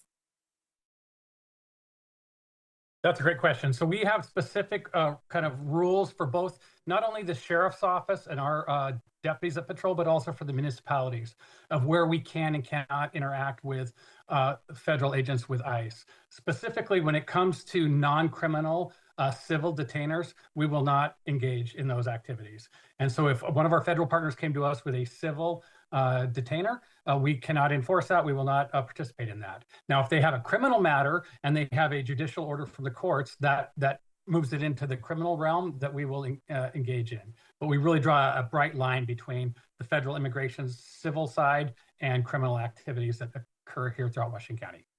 Thank you. And can I ask just a little more specifically too, like, should federal agents show up to the county sheriff and say, we want help finding this person? Is it like, you get out of our building? Like, can I ask a little bit, like, what does that look like? Yes, we actually do training for other county departments and other businesses throughout Washington County. Basically, if a federal agent, and let's just say an ICE agent, showed up in one of our buildings and they had one of these civil detainers, they would be treated like any other member of the community. If it's a public area of access, they would be able to sit there and wait. They would not be allowed to come behind closed or locked doors, and we would not provide them any information that is not given out to the public. Okay, thank you. Thank you. Councilor Hessen. Yeah, someone's off mute, not me. I don't know who it is. Okay. I will say kind of what I said before. We know now that the dollar is stretching. And so as we're looking at levies, we're having to really think about what we can and can't support and what that looks like. So I do actually have a couple questions, and I'll try to be quick because I know others might have comments and questions too. The first question, D. Barton, is around the CAT Center opening, because I know that we've had instances where a person is maybe not able to go to the jail and needs like the CAT support. Has there been some thought around, as you're building the jail to be bigger, whether CAT will be able to accommodate those needs? Thanks, Councilor Hassan, for the question.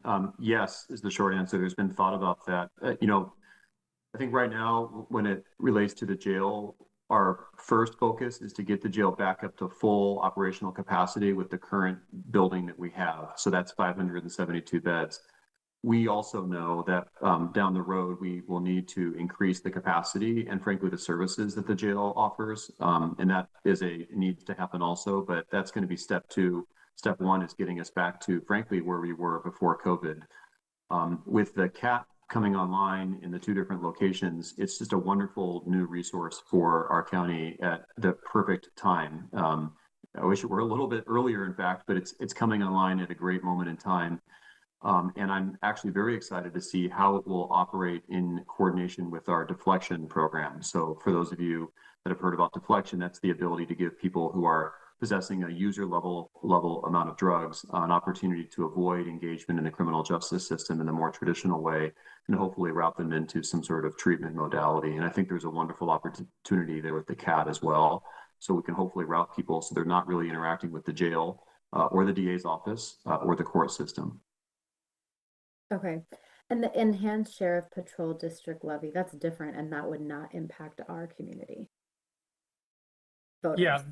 Yeah, Counselor, that's absolutely correct. So the enhanced sheriff's patrol district is just for about that 215,000 people that live in the urban unincorporated areas, Bethany, Aloha, Cedar Hills, Raleigh Hills, and they pay that separate police district service. Okay. And then the stat on a car being stolen every day, is that you're saying that in the last 4 years we've okay. So it's not every day, it's just an average based on the number. Average, no. And that actually, it's a sheriff's office statistic, but it is an average, and it does show that it's declining downward. And I will tell you too, the interesting thing about car theft is there's usually a difference between reported crime and actual crime. I was referencing this with child abuse, where when child abuse reports go up, in some ways it's good that we're finding out more of what's happening. That difference between reported and actual crime is less present for crimes like car theft, because cars are so expensive and you have to file a police report to get an insurance claim. Almost everyone who has a car stolen will report it.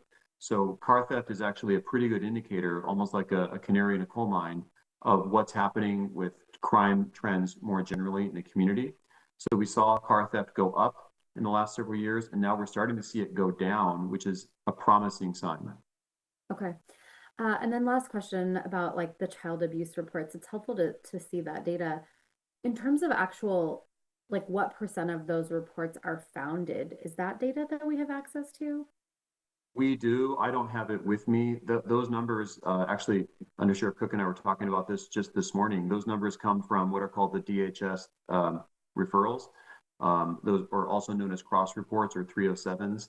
If people are in the know. And so that's when DHS finds out about child abuse and lets law enforcement know about it. And so ultimately, those cases, DHS will go through an assessment process and determine whether it's founded from their perspective. The law enforcement will go through an investigative process in many of those instances and determine whether there's a case that can be proceeded forward on. We could get those stats for you. I don't have them handy though. No, it's fine. I only bring it up. I've seen, particularly in communities of color, where there's like culturally specific different kind of practices where child abuse is often reported and not founded. And so what are we doing to heal the system and sort of work on root cause issues and not necessarily cause more harm? And so I've seen that happen quite a bit. So not a conversation for today, but just something that felt really important that I wanted to at least flag and make sure we're having future conversations about. Because if we are going to support this levy, or if I am going to support this levy, I feel like I need to be able to go in front of families who've had those instances with DHS and or police, not their fault, just a part of the system, on how we are looking to address more root cause stuff. So thank you for presenting. I will let others chime in. May I just say, wonderful Sure. question. And CARES Northwest is a nonprofit we work very closely with, and we ensure that we have culturally specific victim advocates and social workers who are able to recognize some of the dynamics that you mentioned. Also, the phenomenon of ACEs, adverse childhood experiences, is something that we're really trying to dig into more, and that is the Family Justice, soon to be Family Peace Center. That building will have a huge emphasis on addressing ACEs so that we can address those root causes in a culturally appropriate way, and hopefully stop some of the false reporting, but also increase the responses when we need to make sure we respond in the right way. Great, thank you. You bet. Councilor Duggar. DA, Undersheriff, both of you, thank you for the presentation and for being here. I just really have one question for the evening as I think about this topic. As you may know, Beaverton has been balancing a couple of years of deficits, right? Some of the ways we've dealt with them are, we've minimal revenue increases, but we've changed some of our operating models. We've changed some of the ways we've worked. We've had significant cuts to some of our positions. So my question is essentially, as we talk to the community about this, can you talk about or highlight some of the efforts of the county to cut costs in the public safety area, and what are the efficiencies, right? So this isn't just balanced on the revenue side. Like how are we telling those taxpayers that we're spending their dollars wisely? And I think that'll really help us as community leaders to go out and share that story. If you could just share a couple of those, please. Happy to jump in. I mean, I can of course speak quite a bit about what we're doing in the DA's office. So we have 47 attorneys in our office. We ought to be staffed somewhere closer to 70 to 75. Our prosecutors carry about double the caseload as their counterparts do in Multnomah County. Our victim advocates carry about double the caseload as their counterparts do in Multnomah County. We have an incredible volume of criminal cases that come in the front door to our office, somewhere around 11,000 cases a year. And what's happened is our county infrastructure, the resources, has not kept pace with the population increase that we've seen in the last 15 plus years. But also the pace of the complexity and volume of criminal cases that we've seen as well. The same case today, it takes longer than it did 10 years ago. Body-worn cameras, for example, every case that we have has 3 or 4 police officers wearing body-worn cameras with 1 to 2 to 3 hours worth of footage. Someone has to watch and review all of that. Also, every case we have has an amazing volume of digital evidence. Many of us have 1 phones. I have 2 phones that I'm carrying all the time, and all the just other digital things that are out there. So all of these things combine together to make for just a very complicated dynamic, the increased prevalence of mental health issues, of addiction issues. And so we are, I'd say, struggling to keep up and to keep our head above water. So when it comes to, how have we looked to cut costs? What we've frankly done is we haven't kept pace with the community need, and that's because of a lack of sufficient funding from the county, and that's created a greater reliance on the levy and a greater concern that if the levy doesn't pass, the results would be catastrophic. Cool. Hey, I don't know if it would be too much to ask, but if you or your staff could put us some talking points together along those lines, I think that would be super helpful, because I know we'll have a number of community touch points and events, and I would love to be able to illustrate that and anything else that we need to know, is people, they want to hear from us on these things, and I just don't feel like I have that knowledge base. So if you would be willing to get that over to Jenny, I think she'd be willing to distribute that to us. I think that'd be really helpful for us to happy to do it. Spread the word. Yeah. And I'll make sure it's broader than just the DA's office, because it's a system-wide response. So we'll make sure we follow up on that. Thank you. No, thank you very much. Councilor Teeter. Yeah, thank you both for coming tonight. I've got one question. It's about the mental health response teams. Can you all talk about how service levels could be expected to change or improve with the passing of a levy for Beaverton residents. So for context, we had one Beaverton police officer on a mental health response team. We had to eliminate that role. We're still able to get these services from the county, but curious how these service levels could change with the levy. Thank you, Councilor. I'll hop in there. Yes, as we all know, the mental health response team is a key public safety role throughout all of Washington County. Thanks to systems like the Public Safety Local Option Levy, we at the Sheriff's Office in the county have been able to maintain those services. And so as Beaverton's general fund, just like the counties, has experienced struggles because of the Public Safety Local Option Levy, we've been able to maintain those services. And so we still have mental health response teams that are servicing the city residents of Beaverton, as well as the unincorporated areas surrounding them. And so this levy is really one of those key pieces for us to help provide and continue to provide a lot of those county-wide services that are so essential to make sure that all community members are receiving that. Okay, thank you. So this is a maintaining service levels, or is it increasing service levels? I do not believe that this is increasing any service levels to the mental health response team. I'm kind of going through mentally some of the positions we've talked about. There are other county-wide services that would be increased that the community, both in the municipalities and the unincorporated, would see benefits to. But it would, for us, it would maintain this and ensure that services continue through the next several years. Okay, and then final questions on this topic too. No levy would mean no mental health response teams. Is that what would happen? No, that's not completely factual. It would mean a reduction in those services. We at the Sheriff's Office are committed to ensuring that service is still continued through some of our general fund services. And I'll just say in the unincorporated urban areas, because of ESPD, they would maintain those services as well.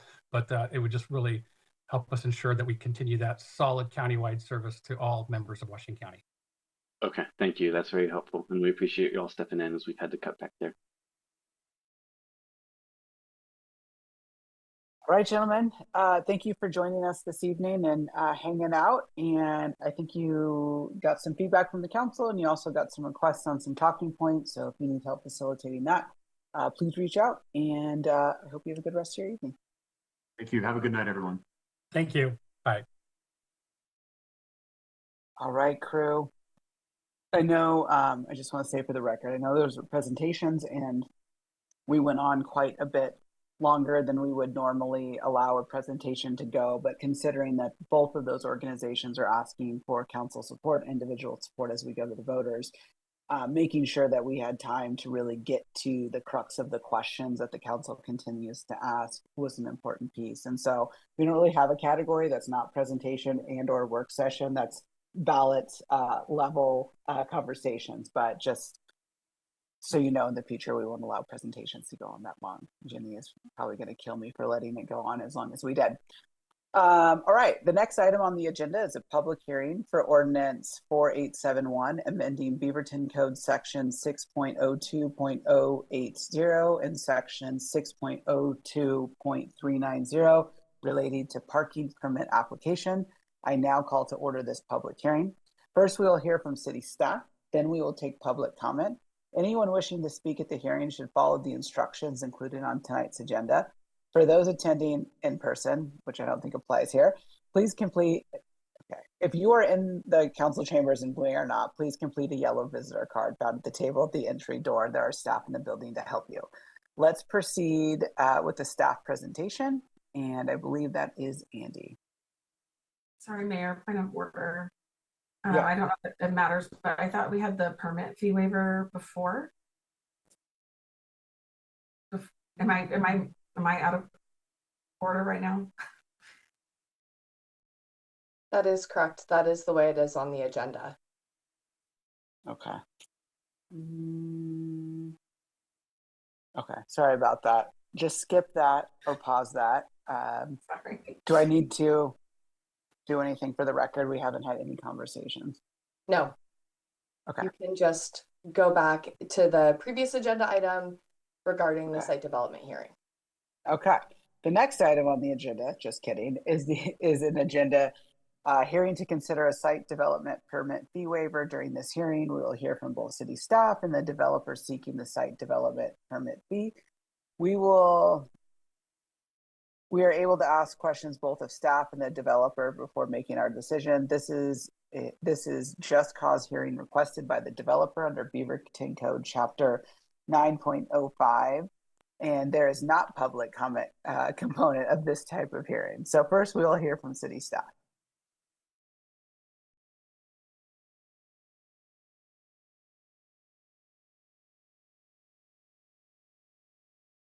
Okay, good evening. Megan, is there any pronouncement you need to make before this? No. Okay. There is not. Okay. Sorry, Casey, Molly, I'm sure you were pumped to present, but wait for a few minutes.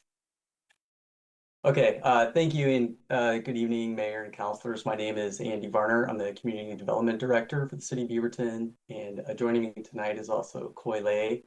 Coy is our Site Development Manager in CDD. As you know, for the packet, we are here to entertain a fee waiver request from a developer of multifamily units in our downtown.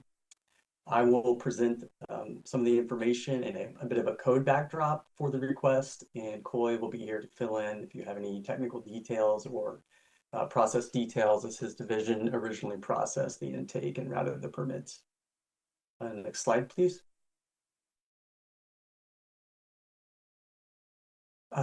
So real quickly, this is the site location. It's located at 4920 South Pacific Avenue in Beaverton, in our downtown, just east of Lombard Avenue.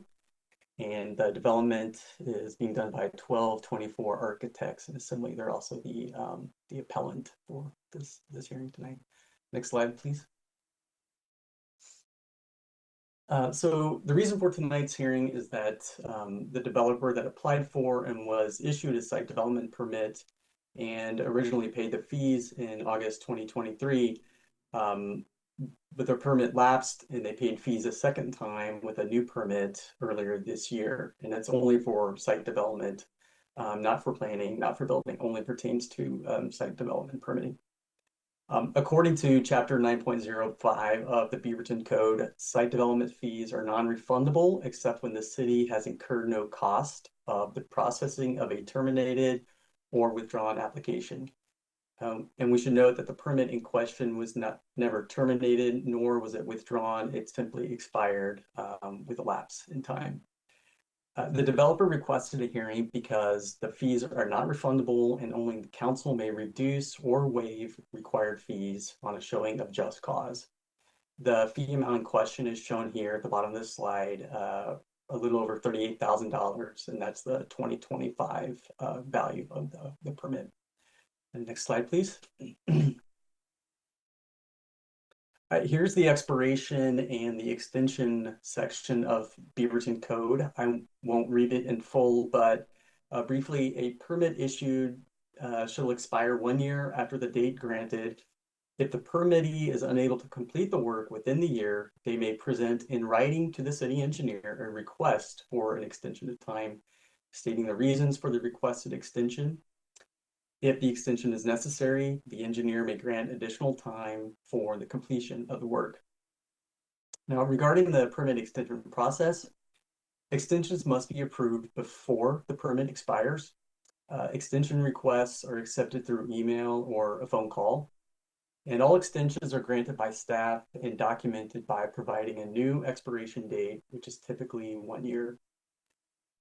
And for a little historical context, permit extension requests and approvals are common. The most recent examples include requests that were submitted by email from the Beaverton School District for the Raleigh Hills Elementary School, and a construction group recently requested an extension for another apartment development in Beaverton. And to note, site development manages over 500 permits annually, including right-of-way permits. And due to limited resources, the city relies on permittees to manage their own permit expiration timelines. Expiration dates are clearly noted on the permit.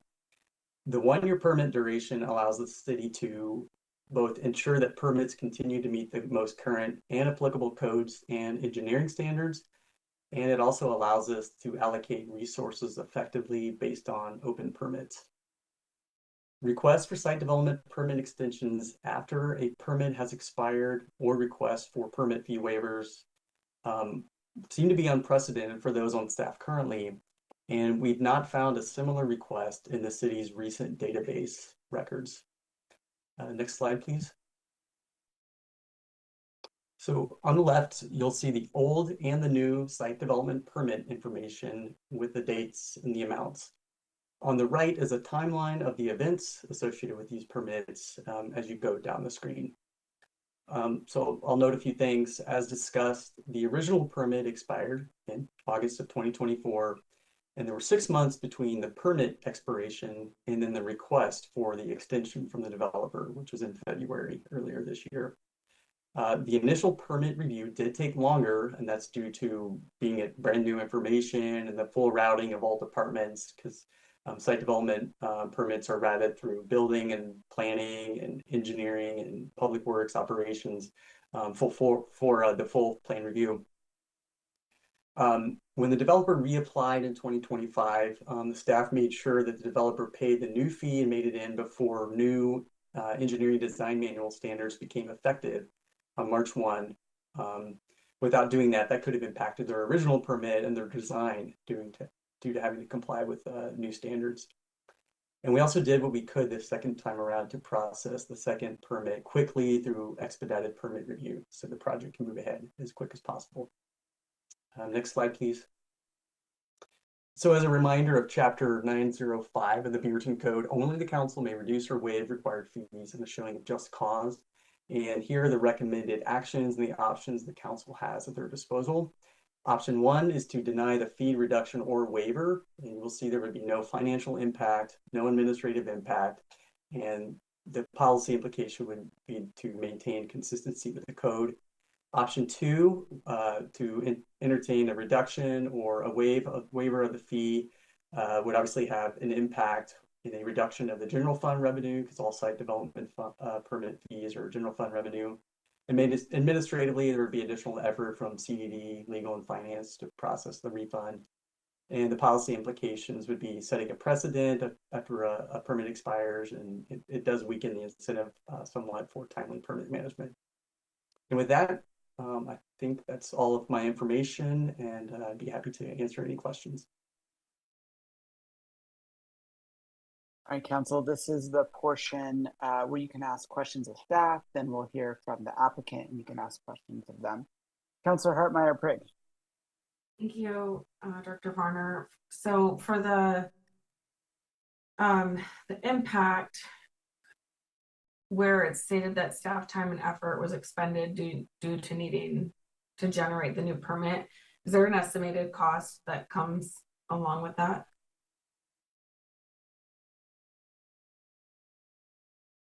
Are you talking when we issued the second permit?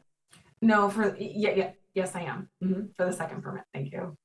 I don't have the full estimated cost at my fingertips. We'd have to pull apart some of the hours in a time management system. I'll say that not all our systems are integrated to get down to that level of detail. Okay. Yeah, I would have to. I couldn't even. Can you ballpark it for the counselor? Like, we're trying to make a real life decision, and we can't wait for us to do that work. I think she's looking for a ballpark. Yeah. This is maybe where I'll see if COI has some input there, because they actually process the permits. So COI, if you're online.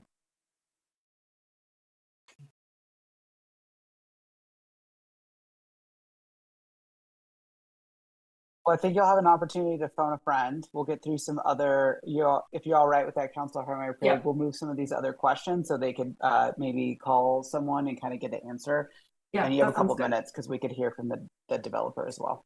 Okay, perfect. Yeah, I do have one more question for Andy. Please go. Yeah. Thank you, Mayor. And so I'm curious, from the materials that were part of the agenda bill, I wasn't clear. Did the city staff typically, and in this case, did we notify that permit, was coming up on expiration in advance of the expiration of the first permit? We do not. No, in site development, we do not. Like I said, we have limited staff and over 500 permits annually that the department does manage. And okay. And because I believe it's from the developers documentation, they noted that there was a call from city staff where we said it's going to be expiring like in advance of the expiration. And so I was just curious, like if we had any record of us letting them know in advance of the expiration of the first permit. Yeah, Counselor, I believe he was referring to the building permit. They may have reached out to them. And this is at the same time where the city was switching over from an older permitting system to the brand new electronic permitting system.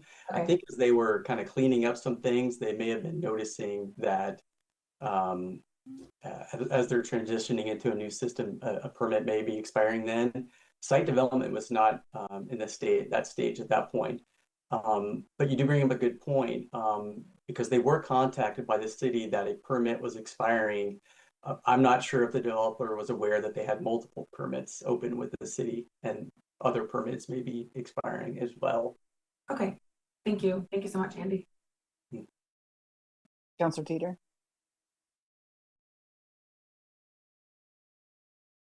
Okay, this might be a question for Megan, City Attorney's Office.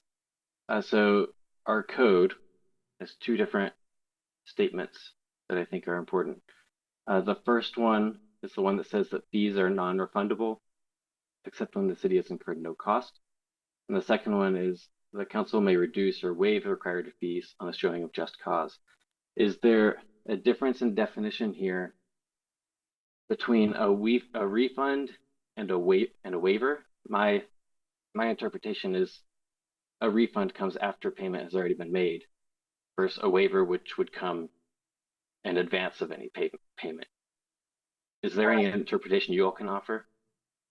So what I would say is that it is correct. If you choose to waive or reduce the fee, then a refund would be issued. So that is how the city would respond to the decision to provide a reduced fee or a waiver. And then the other kind of component of this is how do you make that decision? And that's in the second provision that you discussed and the just cause requirement. And that you didn't specifically ask this question, but I just want to provide this kind of framework as the council starts to think about this, that really just cause isn't defined in the code, but generally that's going to require the developer to demonstrate some specific condition or reason that the council can then determine is justified to use to waive the permit fee. So what you're looking for tonight is to see if you hear any specific conditions or reasons that can demonstrate, whether that's through the written materials that the developer provided or statements that they make this evening, that can support a decision to reduce or waive the fee. And if you make that decision, then the result would be a refund. Currently, because costs were incurred for both permits, it wouldn't fall under that initial provision in the Beaverton Code talking about the refund if costs are not incurred. And you also heard CVB Director Varner mention specifically that it also wasn't terminated or withdrawn before those fees were incurred. So there already has been staff costs associated with both of these fees, which take them outside of that provision in the Beaverton Code. Okay, thank you. I might have one more question right now. Just for some other context, council did receive an email from staff and this applicant back in February 2023. And staff comments were that significant time had been spent on the permit applications back then beyond what was estimated to be beyond what was it beyond the permit application fee. So that's just some context. That's all my questions for now, I think. Okay, thank you. Ashley, I'm sorry, Councilor Hartmeyer Prigg. Can we get through the next questions while they research your questions? So we'll have more time to deliberate. Yeah, no problem. Okay.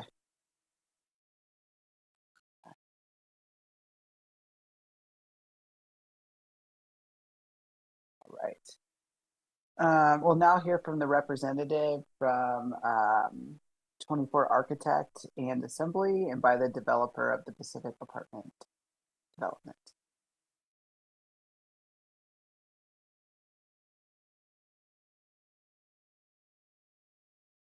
Do we have them queued up.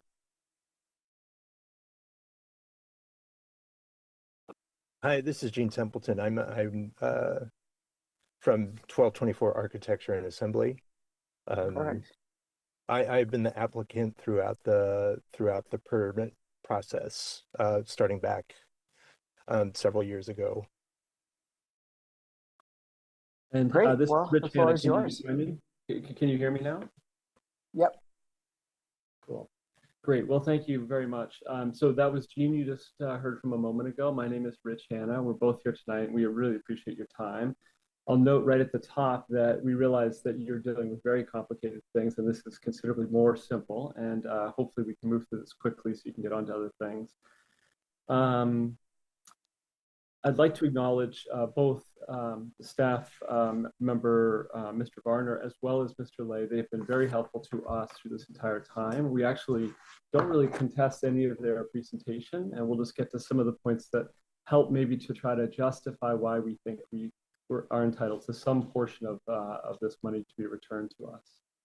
So if that's okay, why don't we go ahead to slide 2, which does nothing more than to state what Mr. Varner has already stated. So we'll go ahead and move to time 3, where there's slide 3, where there's just some amended timeline information that I wanted to make sure you guys had an opportunity to see. So all of the black type that you see is consistent, I believe, with what Mr. Varner already presented.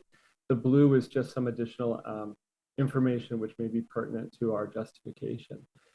The first is that we see that roughly 4+ months of time was dedicated by staff for our first permit. We realized that was a lot of time, a lot of energy. We were one of the first folks to come into the permitting system after the new design district was established. And so it was difficult, I think, for a lot of folks to get through that whole process. It took a long time. We acknowledged that it was difficult for both us and for staff. We did get a notification, as was referenced early, from the building side of the house, and they did let us know prior to the permit expiring that it was set to expire, and via that phone call we were able to extend it. The planning permit we have did not, of course, expire, and the site development one, which is what we're talking about tonight, did.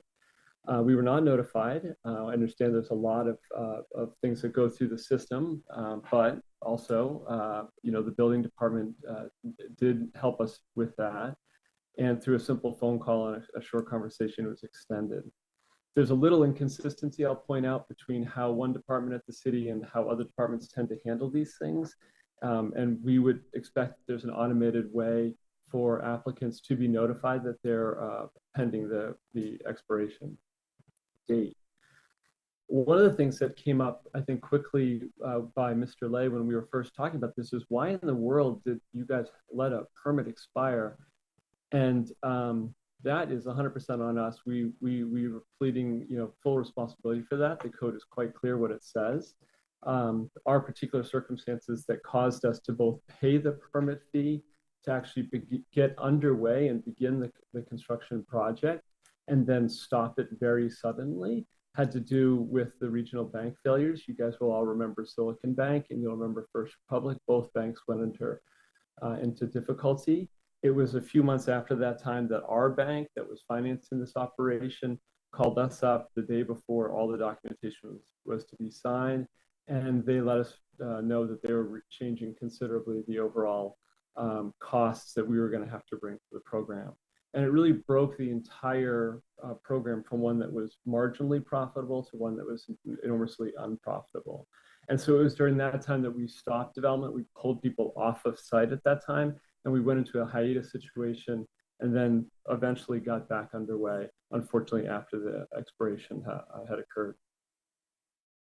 Again, Mr. Varner and Mr. Lay were extremely helpful in moving us through the second permitting process. We resubmitted. The code base had not changed, so we resubmitted the application. We paid the fee, and they did a blue beam kind of analysis, and perhaps other analyses too, just to make sure that the original set of plans that was submitted in our first application and our second application were identical in every way. They, of course, knew the code base was the same as it was under the new application. And 6 days after our submission, we were notified that we had been through all the departments and all the departments had approved our plans. Of course, they were identical. It can be considered a rubber stamp, but I think we should all acknowledge that time and energy by staff was put into that effort to get us through that process quickly. Jean and I would be more than delighted to pay the city for that time and energy. After all, it would only be fair of us to acknowledge that we cost resources twice and we should pay for them the second time. One thing I'd just like to add as well, just to make sure it's really clear, is because of the horizon of our building, we started the build, I believe it was on the 5th of September. We stopped operation on the 15th of September. We were doing only private site work during that time, which means that there's nothing happening in the public right of way or that pertains to the site development permit per se. We didn't call in a single inspection. We didn't have anything but a single meeting to sort of get the site development underway. And there was really no resources cost by the city after the time that we started, after the time we stopped.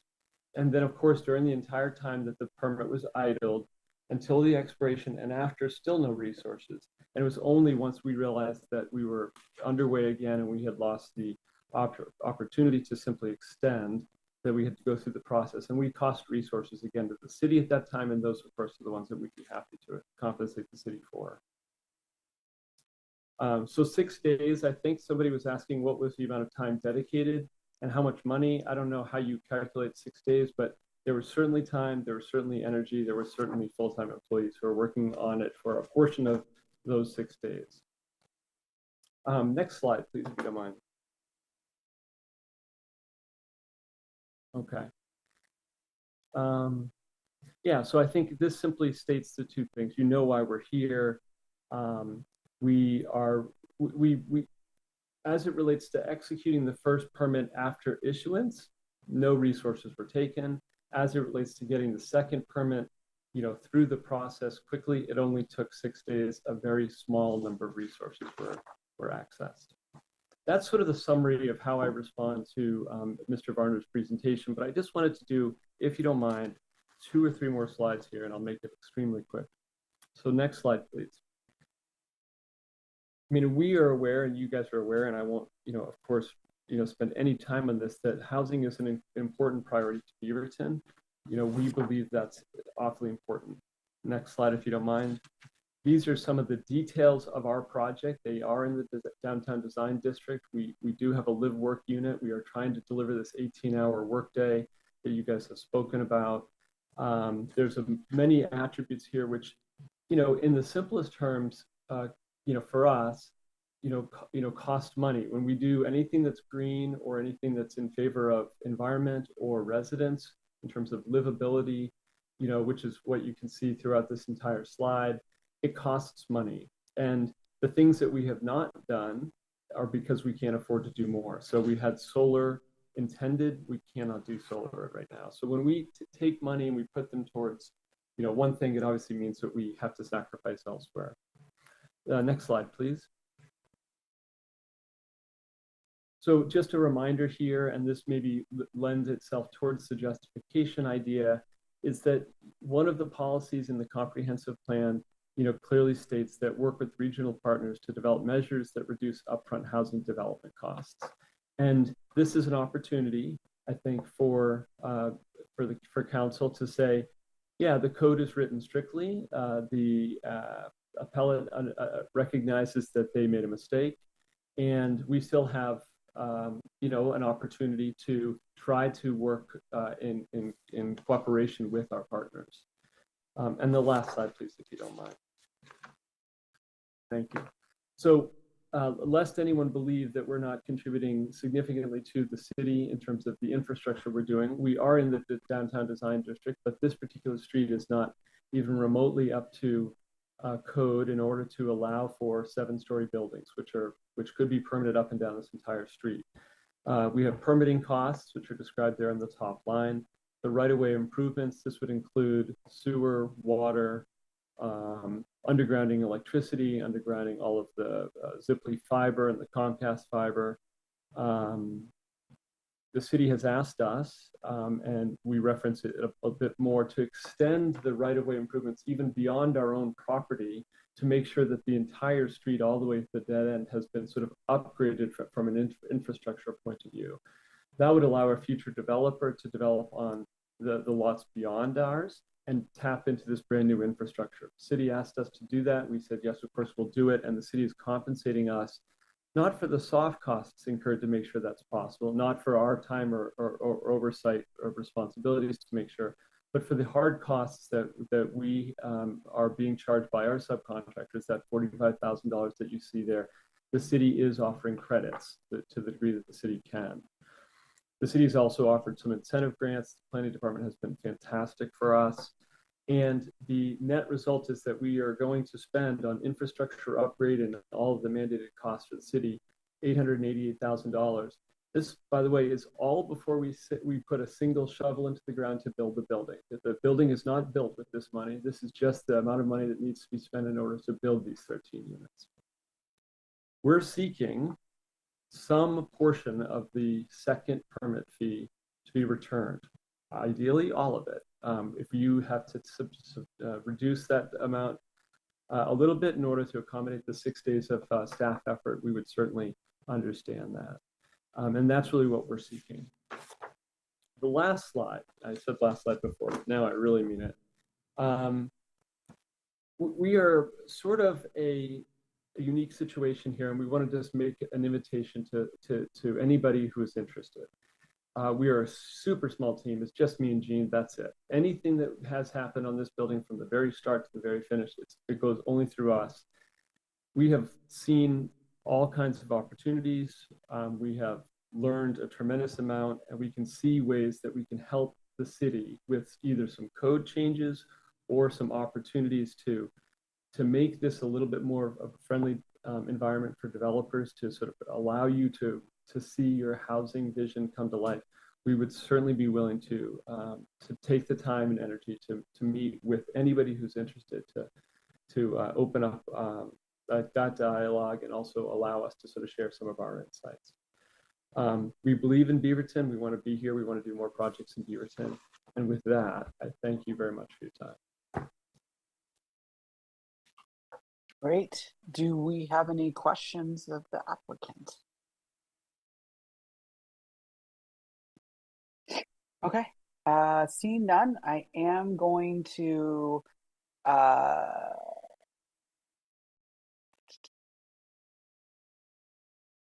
close the public hearing. And City Attorney, could we have dialogue before a motion here? Because I think this is new and we have some. There's not necessarily any dialogue. The only thing that I would comment on is the what I mentioned earlier, which is that what the council needs to do this evening is determine if there were specific conditions or reasons that would justify a return or a reduction of the fee tonight. And so to the extent you can identify those specific conditions or reasons for staff so that we can draft up a final decision in order that's responsive and in line with your decision tonight, that would be very helpful during your conversation. Okay. Well, I am the facilitator, so I can't make a motion, but my hope would be we do motion 2 because I'd like to have some conversation around that. Councilor Hartmeyer-Prigg. Thank you, Mayor. Yeah, and I just wanted to give a chance to see if my earlier question might have an answer, and if not, that is okay. I think I know where I'm leaning, despite, but I did want to give the chance if you had any idea on a ballpark of time spent.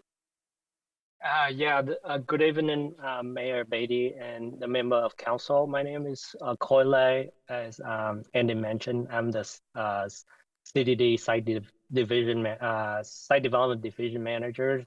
There's several questions that I would try to address here in response to the appellant's comments. I would want to make sure that we have a good understanding, even though for the original permit, the staff did spend some time doing inspection for the site. after the site has been halted from constructions. We wish that the development team has called us and let us know that they have decided to terminate construction, but without the notification to us. We still have to send out inspection to do erosion control inspection during that time until we realize that the constructions has been no longer have any activity. Then at that time we stop the inspections. On the newer permit, I would say it's not a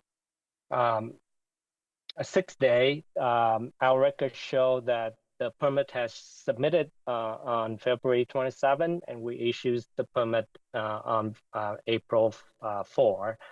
During this time, we site development staff has reviewed the permit construction plan routed to engineer and building planning for them to review, and also there's an update on the bond that we have to route it to legal for them to review.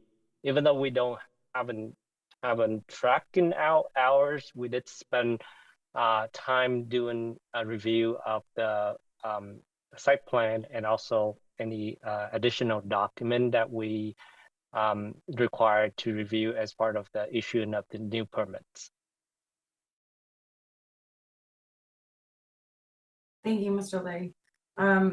Mayor, I see that Richard's hand's raised, but I don't think I can, because the public hearing is closed, take more information in, but the city attorney is going to have to weigh in on that. It's the prerogative of the council. You can open the hearing and take additional comment if you so choose, or you can proceed forward with what you know right now to make your decision. I'm the applicant. Could I respond at least to? Well, that's what I'm trying to get at. We're in a public hearing. It's very technical, so I'm just trying to get some legal advice on where we're at. And technically, the public hearing is closed, so taking more information in outside of the record is a challenging position. I don't know where the council's at, but I think, you know, I'm not particularly interested in a back and forth between staff of how much they worked and what the applicant counteracts. I think you had a great argument, so I'm inclined to just move forward. But if the council wants to hear it, like, just raise your hand. I'll reopen the hearing. Councilor Hartmeyer-Briggs. Thank you. No, I think I have adequate information to put a motion before the council. And I would like to move that the council reduce the site development permit by $30,000 for permit ST 2022-0025, because Just Cause supports a reduction and authorizes the mayor to sign a final decision order in support of this decision. Second.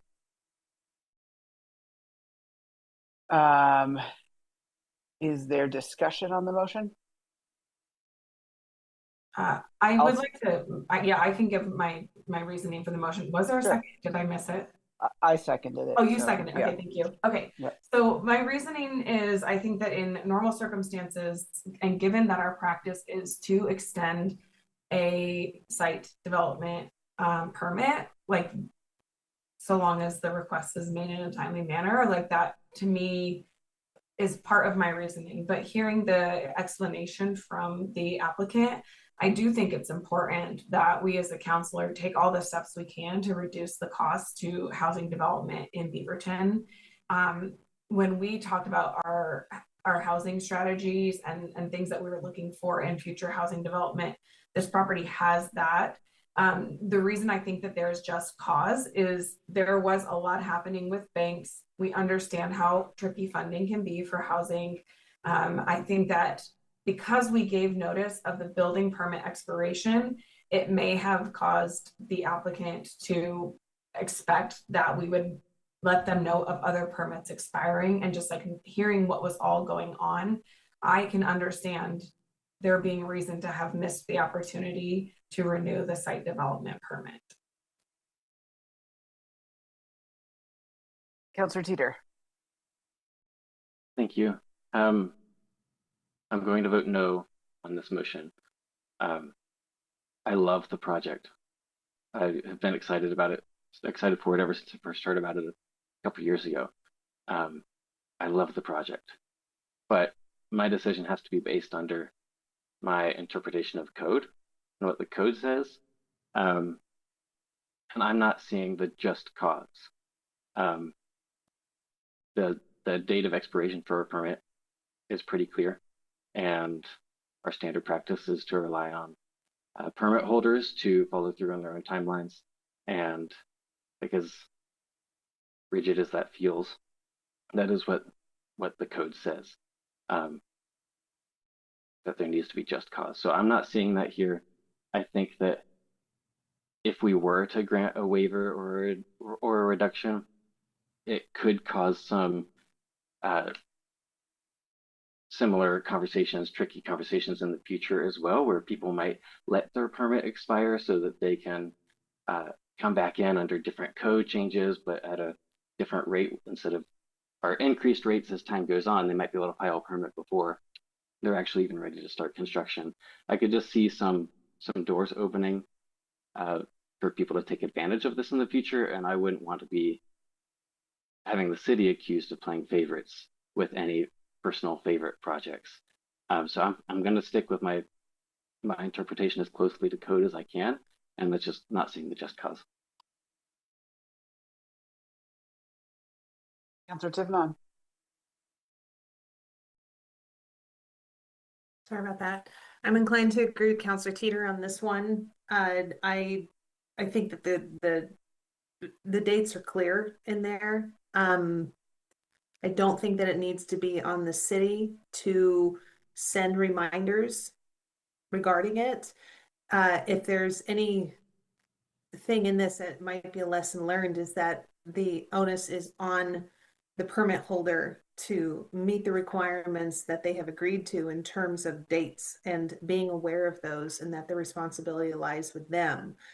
And I'm also concerned about setting the precedent. I have sympathy for the just securing financials right now and just the overall turbulence in the development and construction world. But to Councilor Teeter's point, this could open the door that we don't really want to have to deal with some of the potentials that could come out of setting the precedent in this way. So yeah, I'm inclined to vote no on this. All right, I appreciate that. I plan to vote yes, and I will tell you, when I read the applicant and this morning and talked a little bit with staff, my inclination was to tell them to pay the permit fee, but I actually found the argument reasonable. And I think, you know, as somebody that's working really hard on middle housing and trying to make things work, if we want smaller developers, they don't have staff dedicated to chasing timelines the same way that big companies do. And I get that rules are meant to be in place for a reason. However, if they would have asked for it to be extended, it would be no fee. So I do think they should pay something. $5,000 seems reasonable. That's double what, if we were doing back of the napkin math and we found a difference between what Rich had said and what maybe Coy had said, and we met in the middle, this would be roughly that. Without input from staff really on how much staff time they were doing, we don't really know. And that was a question we probably should have anticipated the council asking. And I know this project's been around for a while. They're waiting for our code development changes. And one of the reasons they were waiting for our code changes was because the parking minimum. This project wouldn't have worked with on-site parking. I know that. We had discussions about it. So should they pay something? Absolutely. My also hope would be, this is like a type 1 decision that should be handled at the staff level. The fact that 7 city councilors are debating $30,000 at 8:30 at night is ridiculous to me. So my hope would be that staff and the legal office can come back in these incidents where this happened. I mean, money is tight, interest rates are changing. This isn't the, pre-2005 where everyone was loaning money out the door. It's harder and harder to get. When we see something like this happening, it's challenging. And just the fact that half of the House was calling about permits and the other half wasn't, there's some internal work that we need to do on parity here. So I know staff would not be happy with my decision for voting for a reduction of this, but this isn't really money that we were gonna probably anticipate getting. So yes, you should pay something, and I'm gonna vote yes tonight. Looks like Councillor Duggar changed his mind. Councillor Husson.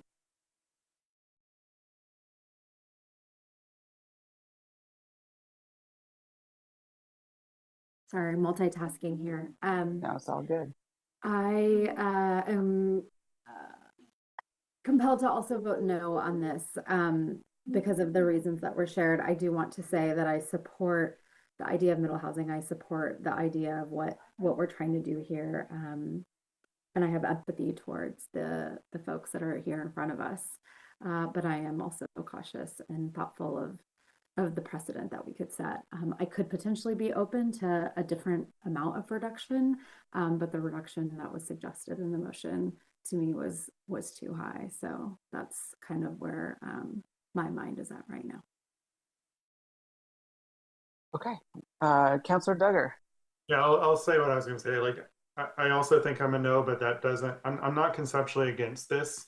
I just think the amount is too much. Like, to me, I don't know what I would do. And I share your sentiment, Mayor. Like, I think it's ridiculous that I have to think about this because I don't know what our costs were. But like, it feels like that's too much, or that just feels like visually too, like the message we're sending, it doesn't feel like enough pain. I hate to say it that way, but it's like you know, conceptually, I agree with Councillor Teeter and Councillor Hartmeyer-Prigg and Husson. Like, their dates have to matter, and rules have to matter, and clarity has to matter, and like just because a bank failed doesn't feel like a big error on the city's part. Like that doesn't feel like a 30,000 justification. If the number were lower, I could probably be convinced to just accept this one and vote yes, but I think I'm a no right now. Okay, well, here's how this is going to work. We got to take a vote on the motion on the floor. We got to have a new motion. So while this motion is open, is there a number? Like, if we want small developers, guys, you got to realize big, like Deacon, they have somebody that does nothing but watch permitting timeline. If we only want big developers in our city, we're going to not reduce this. If we want to say that we're developer friendly and we want more housing and we want to be a concierge level service, we cannot levy this full fee. Like, I just believe that in my soul. So I want to vote yes. The votes aren't there. For some of you guys that are like, I'm warm water, what's the number you could vote for? Like, let's get this done. I don't want to spend an hour talking about it. If could we amend it? 50%, yeah. We could, but like, let's get a number so we don't even know. Like, is a 50% reduction enough to get the votes over the line here? Like, where are we at? That's where I'm at. I could be a yes for a 50% reduction. Councillor Husson.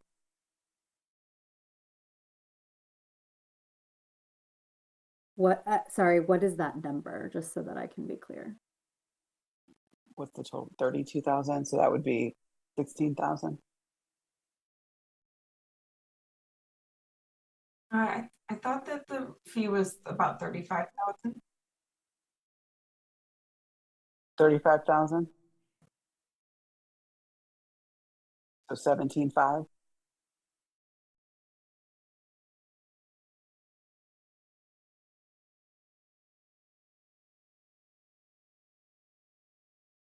I would be amenable to amending my motion to 50% fee reduction. Does that move you, Councillor Husson? Where are you at, Councillor Kimmy? No, I was going to mention that I'm probably voting no on this because we're going to set the precedent, and then every time this happens, then it might come to the council and we're going to have to debate this again. So that's the issue. So you're a no reduction. You'll only vote for the full fee. Councillor Teeter, is there room for you, or you only vote for the whole fee? Yeah, I'm going to vote no on a reduction, and the reason is because I don't think the code cares about my feelings of how much I like the project and this type of development. The code is there just cause, and I don't think that there is. And I hate that, but that's how it is. Councillor Tivnon, are you a no on any reduction?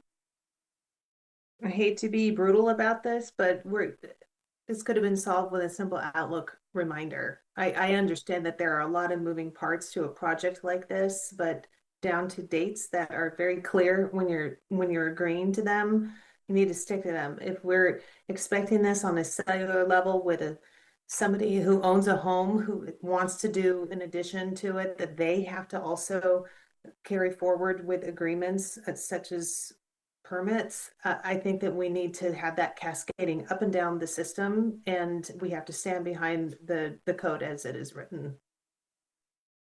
All right. Well, will the city recorder call the vote? Do we, sorry, point of order, do we need to make the motion to change the number? No, because there's not enough votes here to make Oh, I this thought move. Councilor Husson said she was amenable to that. Oh, are you amenable to that, Councilor Husson? Okay. Yeah, let's make amendment to.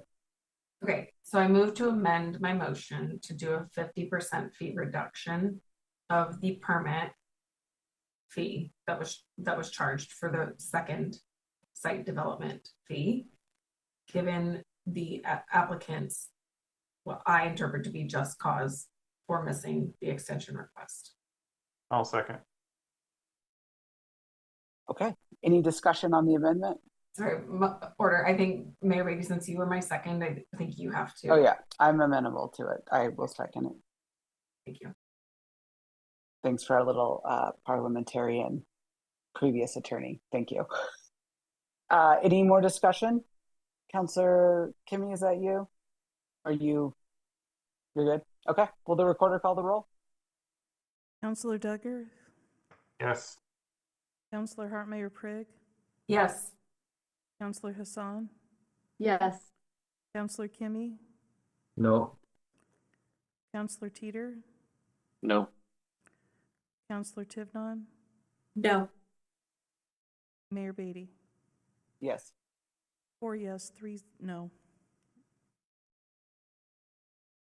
All right, gentlemen, thanks for appealing and coming to us and watching democracy live in real time. It's messy and sometimes we move the dial a little bit. So thank you for joining us tonight.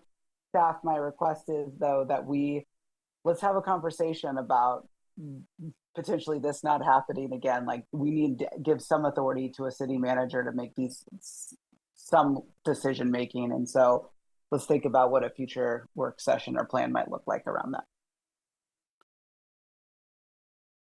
Okay, so now we're on to the other public hearing that I tried to get us to do earlier. The next item on the agenda is the public hearing for ordinance 4871, amending Beaverton Code section 602.080 and section 6.02.390 relating to parking permit applications. I now call to order the public hearing.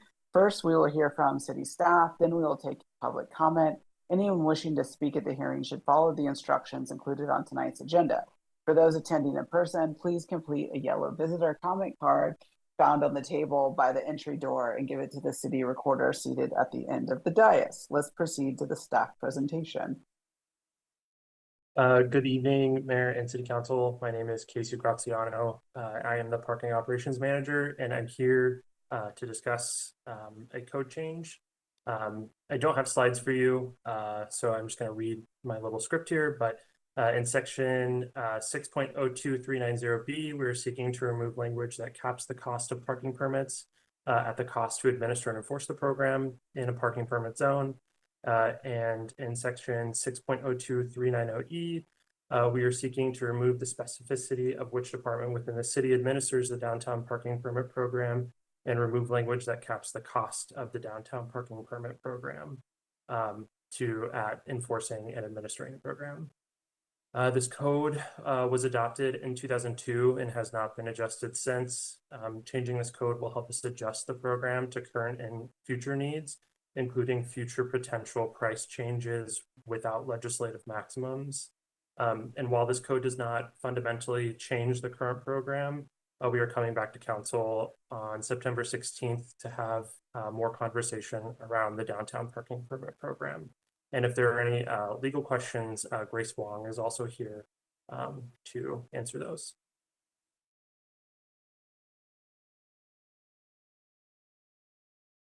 And that's all I have. Okay, that's it. No presentation. Got it. Any questions of staff? Councilor Hartmayer Prigg. Thank you, Casey. Thank you, Molly, for being here. I just had a question about if parking permits are for specific zones or if they can be used in all 2-hour parking areas that would allow the permit holder to exceed the 2-hour limit. Yeah, they're So- for specific zones within downtown. The other section, the first section that I read as it relates to parking permit zones anywhere, that would be for anywhere, but for downtown, there are specific streets and zones that people can park in to park past the posted time limit. And to add to that, the first section where it's for any permit parking, we actually don't have permit parking in many other locations besides downtown right now. It is an application process that has to be done by the neighborhood. So this is something, adjusting a program that was developed a while back that isn't really active at the moment. Sure. And then downtown, the map is also prescriptive in code right now. So being able to make these incremental changes to the code now would allow us to adjust the program to better meet the needs 23 years later. And that would include potentially looking at the map and where those permit zones are located within downtown. Thank you both. Yeah, and I'll just say, this is something council's been asking for, is the fact that in our cost recovery, we are not getting the value here. So I appreciate the public hearing tonight on doing this, and that we'll come back to the council in the future for the fee. Is there any other question of staff? Oh, sorry, Councilor Husson? I was going to make the motion. Can I, or do we need to? Yeah, please. Okay. No one else is in the comments. I move to adopt the ordinance 4871. Wait, oh, actually, I'm sorry. Do we have, I need to do public hearing, right? Or public Megan? comment first? Yes, you do need to take public comment before Sorry, yes. One more step. Okay. Is there anyone wishing to make public comment tonight? There is no one in the audience or No one is online. rushing the dais from in the building where we're not in? No one online? All right, Councilor Husson, you're on. Do you want to close the public hearing? I will close the public hearing. I move to adopt ordinance 4871, amending Beaverton Code sections 6.02.080 and section 6.02.390 relating to parking permit applications. Second. It's been moved and seconded by Councilor Teeter. Any discussion on tonight's motion? All right, we are talked out. Will the recorder call the roll? Councilor Duggar, Yes. Councilor Hartmeyer Prigg, Yes. Councilor Hassan, Yes. Councilor Kimmy, Yes. Councilor Teeter, Yes. Councilor Tivnon, Yes. Mayor Beatty, Yes. 7 yes, 0 no. Perfect. All right, thank you, parking team. We are on to our last agenda item of the evening, which is a work session, 25139, Parks and Open Space. I think this is a dual presentation with THPRD and our staff. So Jenny, how's this gonna work? I Lee believe. Crabtree, perfect. All right, she waved at me. Go ahead, Lee. Hey there, I'll wait for the presentation to get up, but as we do, I'll do intros.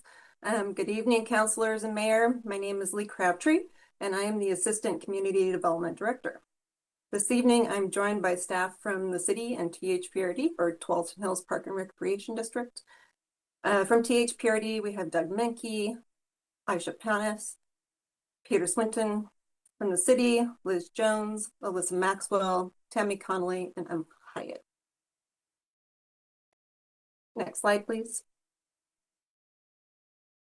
This evening, we will present some background on parks and open space in the city, share information on ways that we collaborate internally and with partners, and discuss Metro's 2019 Parks and Nature Bond Measure and ways that the city may choose to deliver projects for our community using bond funds. This work session will also serve as an opportunity for City Council to prepare for discussions with the THPRD board during a joint session that will be held on September 30th, where we anticipate to focus on the Metro Bond local share options, Metro Bond large-scale community vision ideas, and housing partnership opportunities. Next slide.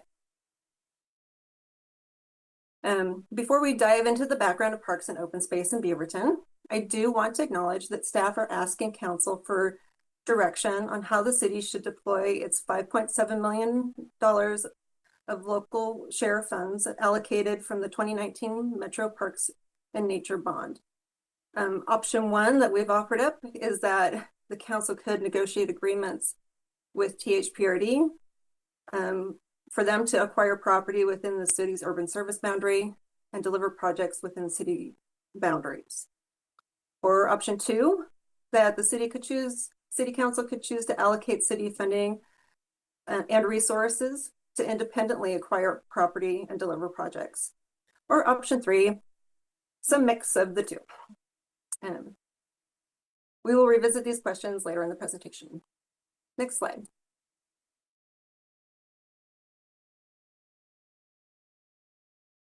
So now we'll talk about some background on parks and open space in Beaverton. Parks and open spaces support several council strategic goals and priorities, especially a welcoming community, quality infrastructure, environmental sustainability, and community wellness and fun. THPRD is the city's primary provider of parks and recreation services for the Beaverton community. However, Beaverton is also a provider of parks and open spaces. The city owns, maintains, and operates many properties that present as parks, like the Peter Court Pocket Parks, City Park, and the green in front of the library. Plazas, like at the Reeser, the Round North and South, Lombard between Broadway and Beaverton Hillsdale Highway, and the Public Safety Center. We have trails like the Crescent Connection and Hall Creek between 114th and 117th, and many, many, many neighborhood connectors. And we also have open spaces that show up as preservation tracts for trees, wetlands, and stormwater facilities. Next slide. Across the city, property ownership, maintenance, and programming varies by property.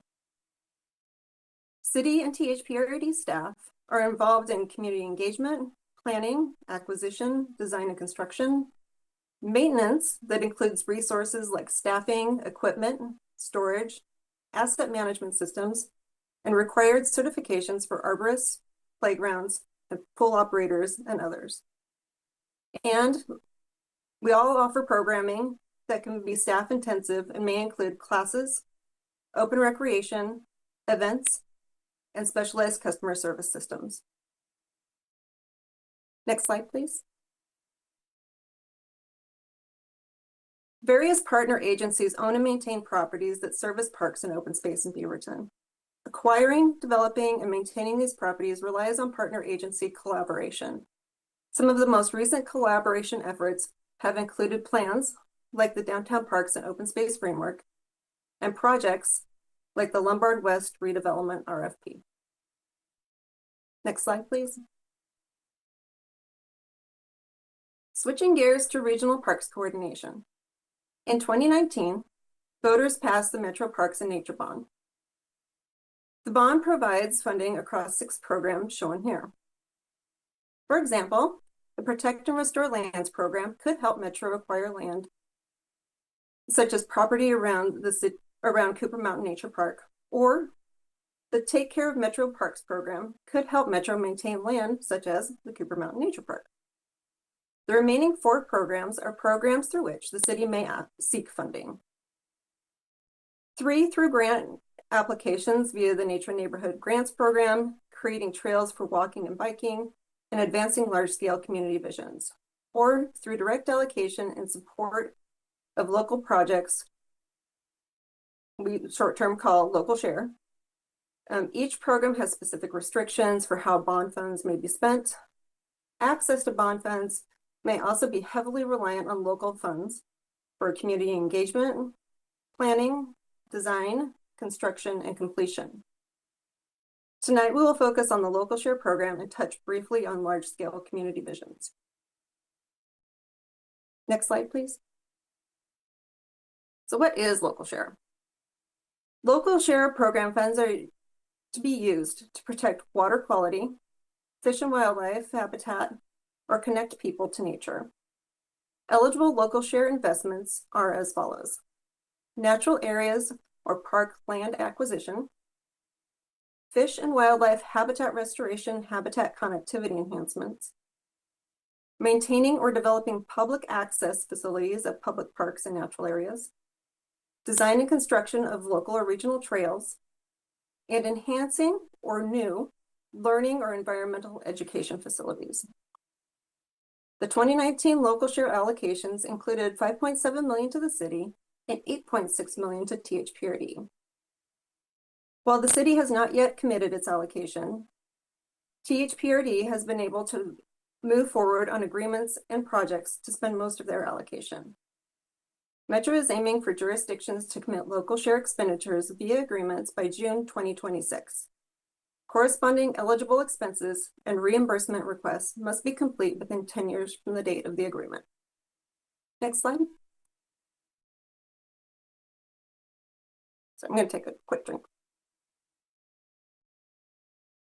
When deciding how to use local share program funds, there are many considerations. Any option requires commitment of city resources, including staff time.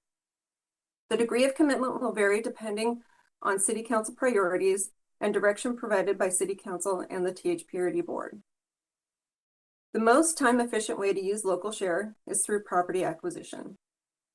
Key considerations about acquisition include the location of the acquisition and what to do with the property once you have it. Use of local share for projects will require upfront investment, starting with the decision-making process regarding which projects to move forward with, and then following through on engagement and the balance of project activities.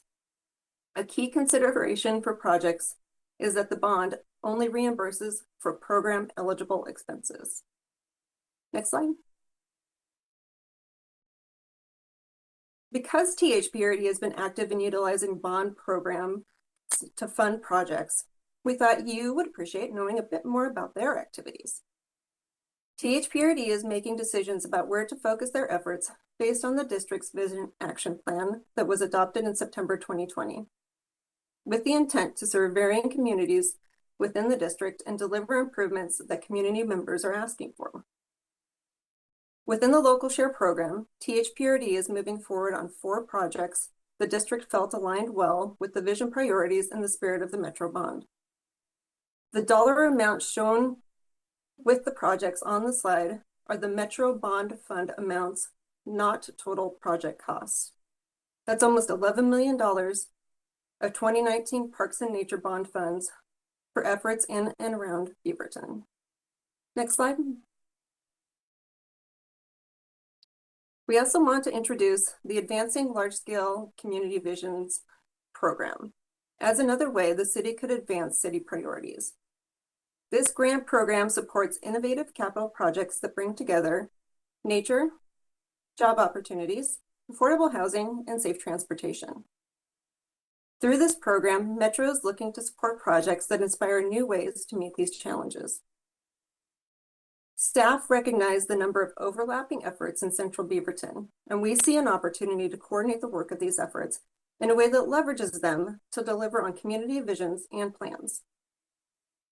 The city and our partners have a strong story to tell about how we are working to knit together creek corridors and floodplains as a green spine throughout downtown, stormwater management as development mitigation and open space, parks and third spaces, recreation and entertainment destinations, commercial services and jobs, housing, and safe multimodal transportation options. Downtown confluence is a strong concept that will require staff resources. We plan to have this concept as an agenda item on September 30th when you meet with the THPRD board. Next slide, please. As identified earlier in the presentation, staff are looking for council direction on how the city should deploy the city's $5.7 million allocation of local share funds from the bond measure. Next slide.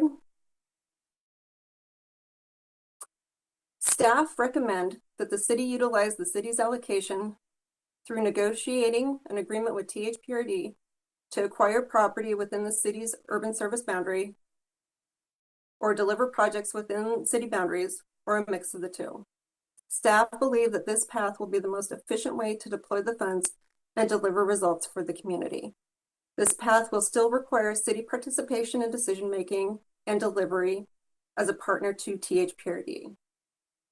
It is important to note that THPRD has SDC funds to use for capacity increasing projects within their capital improvement program, whereas the city does not have a funding source to commit to similar projects. This path will allow the city to focus on city priorities and to work with partners on advancing ideas for large-scale community vision program project if council so chooses. Next slide. So, next steps. After this work session, staff will take council's feedback and direction and prepare for the council and THPRD joint meeting on September 30th. After September 30th, staff from both agencies will advance work based on direction provided from the council and the board. As a reminder, the city needs to provide Metro with the city's proposed approach to local share by June 2026. Next slide. I really do appreciate your attention this evening. It's been a long night. We've had a lot of tough conversations. Hopefully we can have a fun one now. We look forward to hearing your conversation and we're open for questions. Awesome. Thank you, Lee. I'll kick us off tonight when people get their name in the chat. As the historian, we have been trying to spend this money for a very long time. We looked at the Lombard property. We looked at the fountain. We looked at the playground when it was blown over. We looked at the dining commons. We've looked at all of the things that are trying to move the council's goals forward. I will also tell you collectively, the mayors have fought Metro every step of the way because it is so restrictive and very challenging to use. And when Metro does stuff in the ivory tower, it doesn't often play out in real life on the ground. And I was very anti merging this money with THPRD because a lot of times our goals are different. When I look at that list, I mean, it's really great projects, but I don't think they're going to get a pedestrian bridge over 26 and spend $1.9 million. I was also surprised to not see any money for the Cooper Mountain expansion that they are constantly talking about. However, I'm in a place where I think they have SDC credits. They can move this money a lot more efficiently. They have the mechanism for community impact. So I'm inclined to move forward in an agreement. And, you know, THPRD is one of our closest partners. They're not going to do things or buy purchase property that the city doesn't agree with or do. We're in a so much better of a place than we were when this bond issue was money. So I'm good moving forward. I think about the SDC credits paying for something like the First Street Dining Commons or you know, the large scale community project for the part of the loop that intersects with our rivers down in our undergrounded rivers and daylighting the creeks down there. So I think there's a lot more exciting opportunities ahead of us to have an agreement than trying to go at it alone. So that's where I am. Councilor Teeter. Can I actually let Councilor Hartmeyer go first? I'm interested in her experience as the park expert, lawyer, Councilor Hartmeyer Prigg.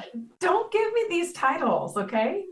We better deliver something thoughtful. I know. What if I have no nothing, pressure. like nothing impactful to say? No, what I said was impactful. So go ahead. I do think it is, given the work that we've done with THPRD over the last couple of years, especially we've built like our downtown plan together, right? We've worked on cooperative strategies that I think it makes sense to like now actually have some money to work with together on implementing those strategies. So I think in terms of the questions presented to us, I think that yes, we should partner and negotiate an agreement with THPRD to acquire property and deliver projects. And I would just ask that as part of that agreement that there'd be like checkpoints and milestones of how we are there so that we're, you know, that this is like all co-agreed upon. But I think one of Mayor's favorite phrases is force multiplier. I think we have an opportunity here to be force multipliers for one another and for our community.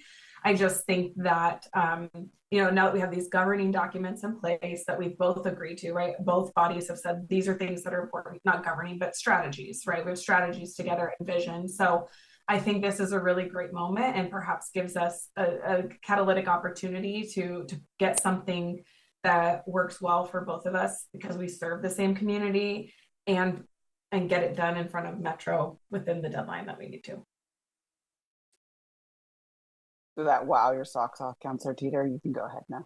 Oh yeah, my socks are off. Thanks, Councilor Hartmeyer. Yeah, I agree. I love the focus on the downtown confluence, bringing in the Creekside Master Plan, the loop, and the downtown parks and open space framework plan that we've done. I think that there's a lot of structure that's ready to go for some of those downtown oriented projects. I would also love it if we can factor in the active transportation plan, especially with bike or pedestrian access into downtown from some of the surrounding neighborhoods. And then a couple months ago at a council meeting, Mayor Beatty and I were talking about the 125th non-existing street, and that's a pet favorite project of mine, where it'd be awesome to get a trail through there that connects the neighborhoods. Not with this money, Councilor Teeter. We got a future negotiation there with them, but they're not getting the easy twofer here. So Doug and Aisha, you're not getting the 125th extension and our money. So just you have to come back to the table with more. Okay, if they're listening here, yeah. So yeah, I love the downtown confluence and active transportation plan, including elements of that. I do have one question. We've talked about partnering with THPRD because they've got SDCs that can fund the upfront money. Would Bureau be able to be the partner that funds upfront money, or are they a factor? Is Bureau a factor here? We can ask Bureau for funds for certain things. We have, like, we've used Bureau for it's heavily infrastructure, right? So we've used some of that for the loop. I think for large scale community visions, it's important to remember that they're looking for projects that are $6 million or more in cost, and that $2 million of that can be from Metro, but the balance has to be from your match. And so you're looking at least $4 million in match. But if we can use the loop and Bureau and all these other things that we're doing, we probably have enough match plus to move that forward. Okay, thank you. So in summary, I definitely want us to use this money, and I think partnering with THPRD is a great way to go about it. So thanks, Lee. I will say I'll concede, like, 125th, that's a future conversation, but there is that trail over there by off of Menlo that goes the other direction behind the school that needs a lot of work. So that one, I think when I rode my bike through there a couple weeks ago, there's like tree roots and it's unknown and we own it, but it doesn't, there's some other trails that I think we could work together on. Councilor Duggar? Yeah, a lot of great comments tonight. I'll be honest, I hesitate a little bit to share this money, but I can trust that we can work together with THPRD in figuring out this. But the reason I hesitate is, unlike most cities, I think our downtown is way underparked right now for the amount of people currently living here. And if you guys remember, right before the break, we had a presentation that showed that the warehousing was being built in Beaverton. Obviously, Cooper Mountain is going to be a big area going forward, but downtown represented, if I'm going off memory, something like half of new building permits or something. We're adding a lot of new people downtown, and we're not adding a lot of parks. We've kind of done a little bit with the First Street Dining Commons, but like I think about the hundreds of units that have come online over the last 12 months and how many are under construction.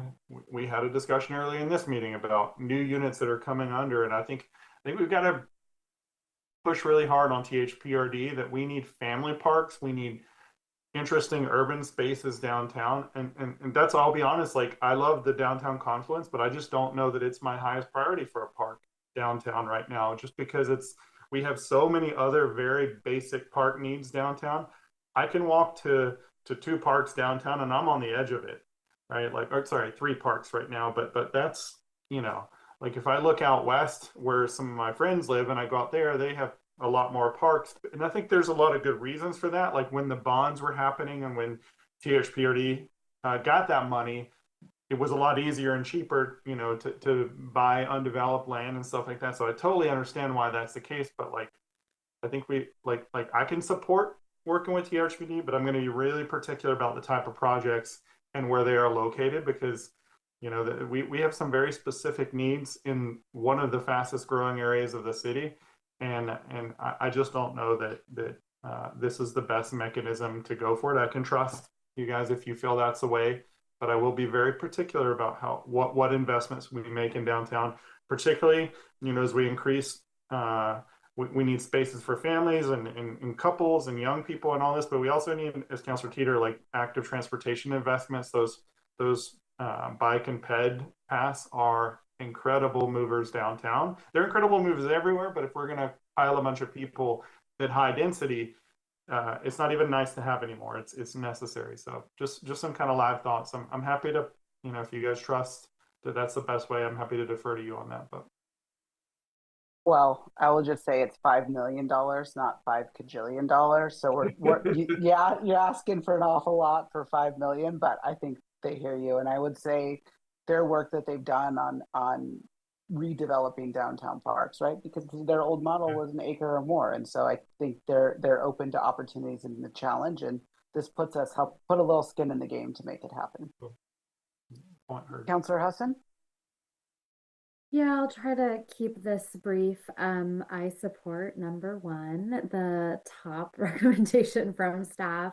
I will echo a couple of things that I heard. I appreciated Councilor Teeter's comment about using the active transportation plan and looking at other opportunities for connection. I think that my experience with THPRD and what they have done is that they know parks and that they should do parks, and I want them to be the lead and partner with them on parks. So I feel really strongly that I want their partnership and to work with them in that. I know I see Director Moreno, I think, is listening. I know others might be, I think, are listening as well.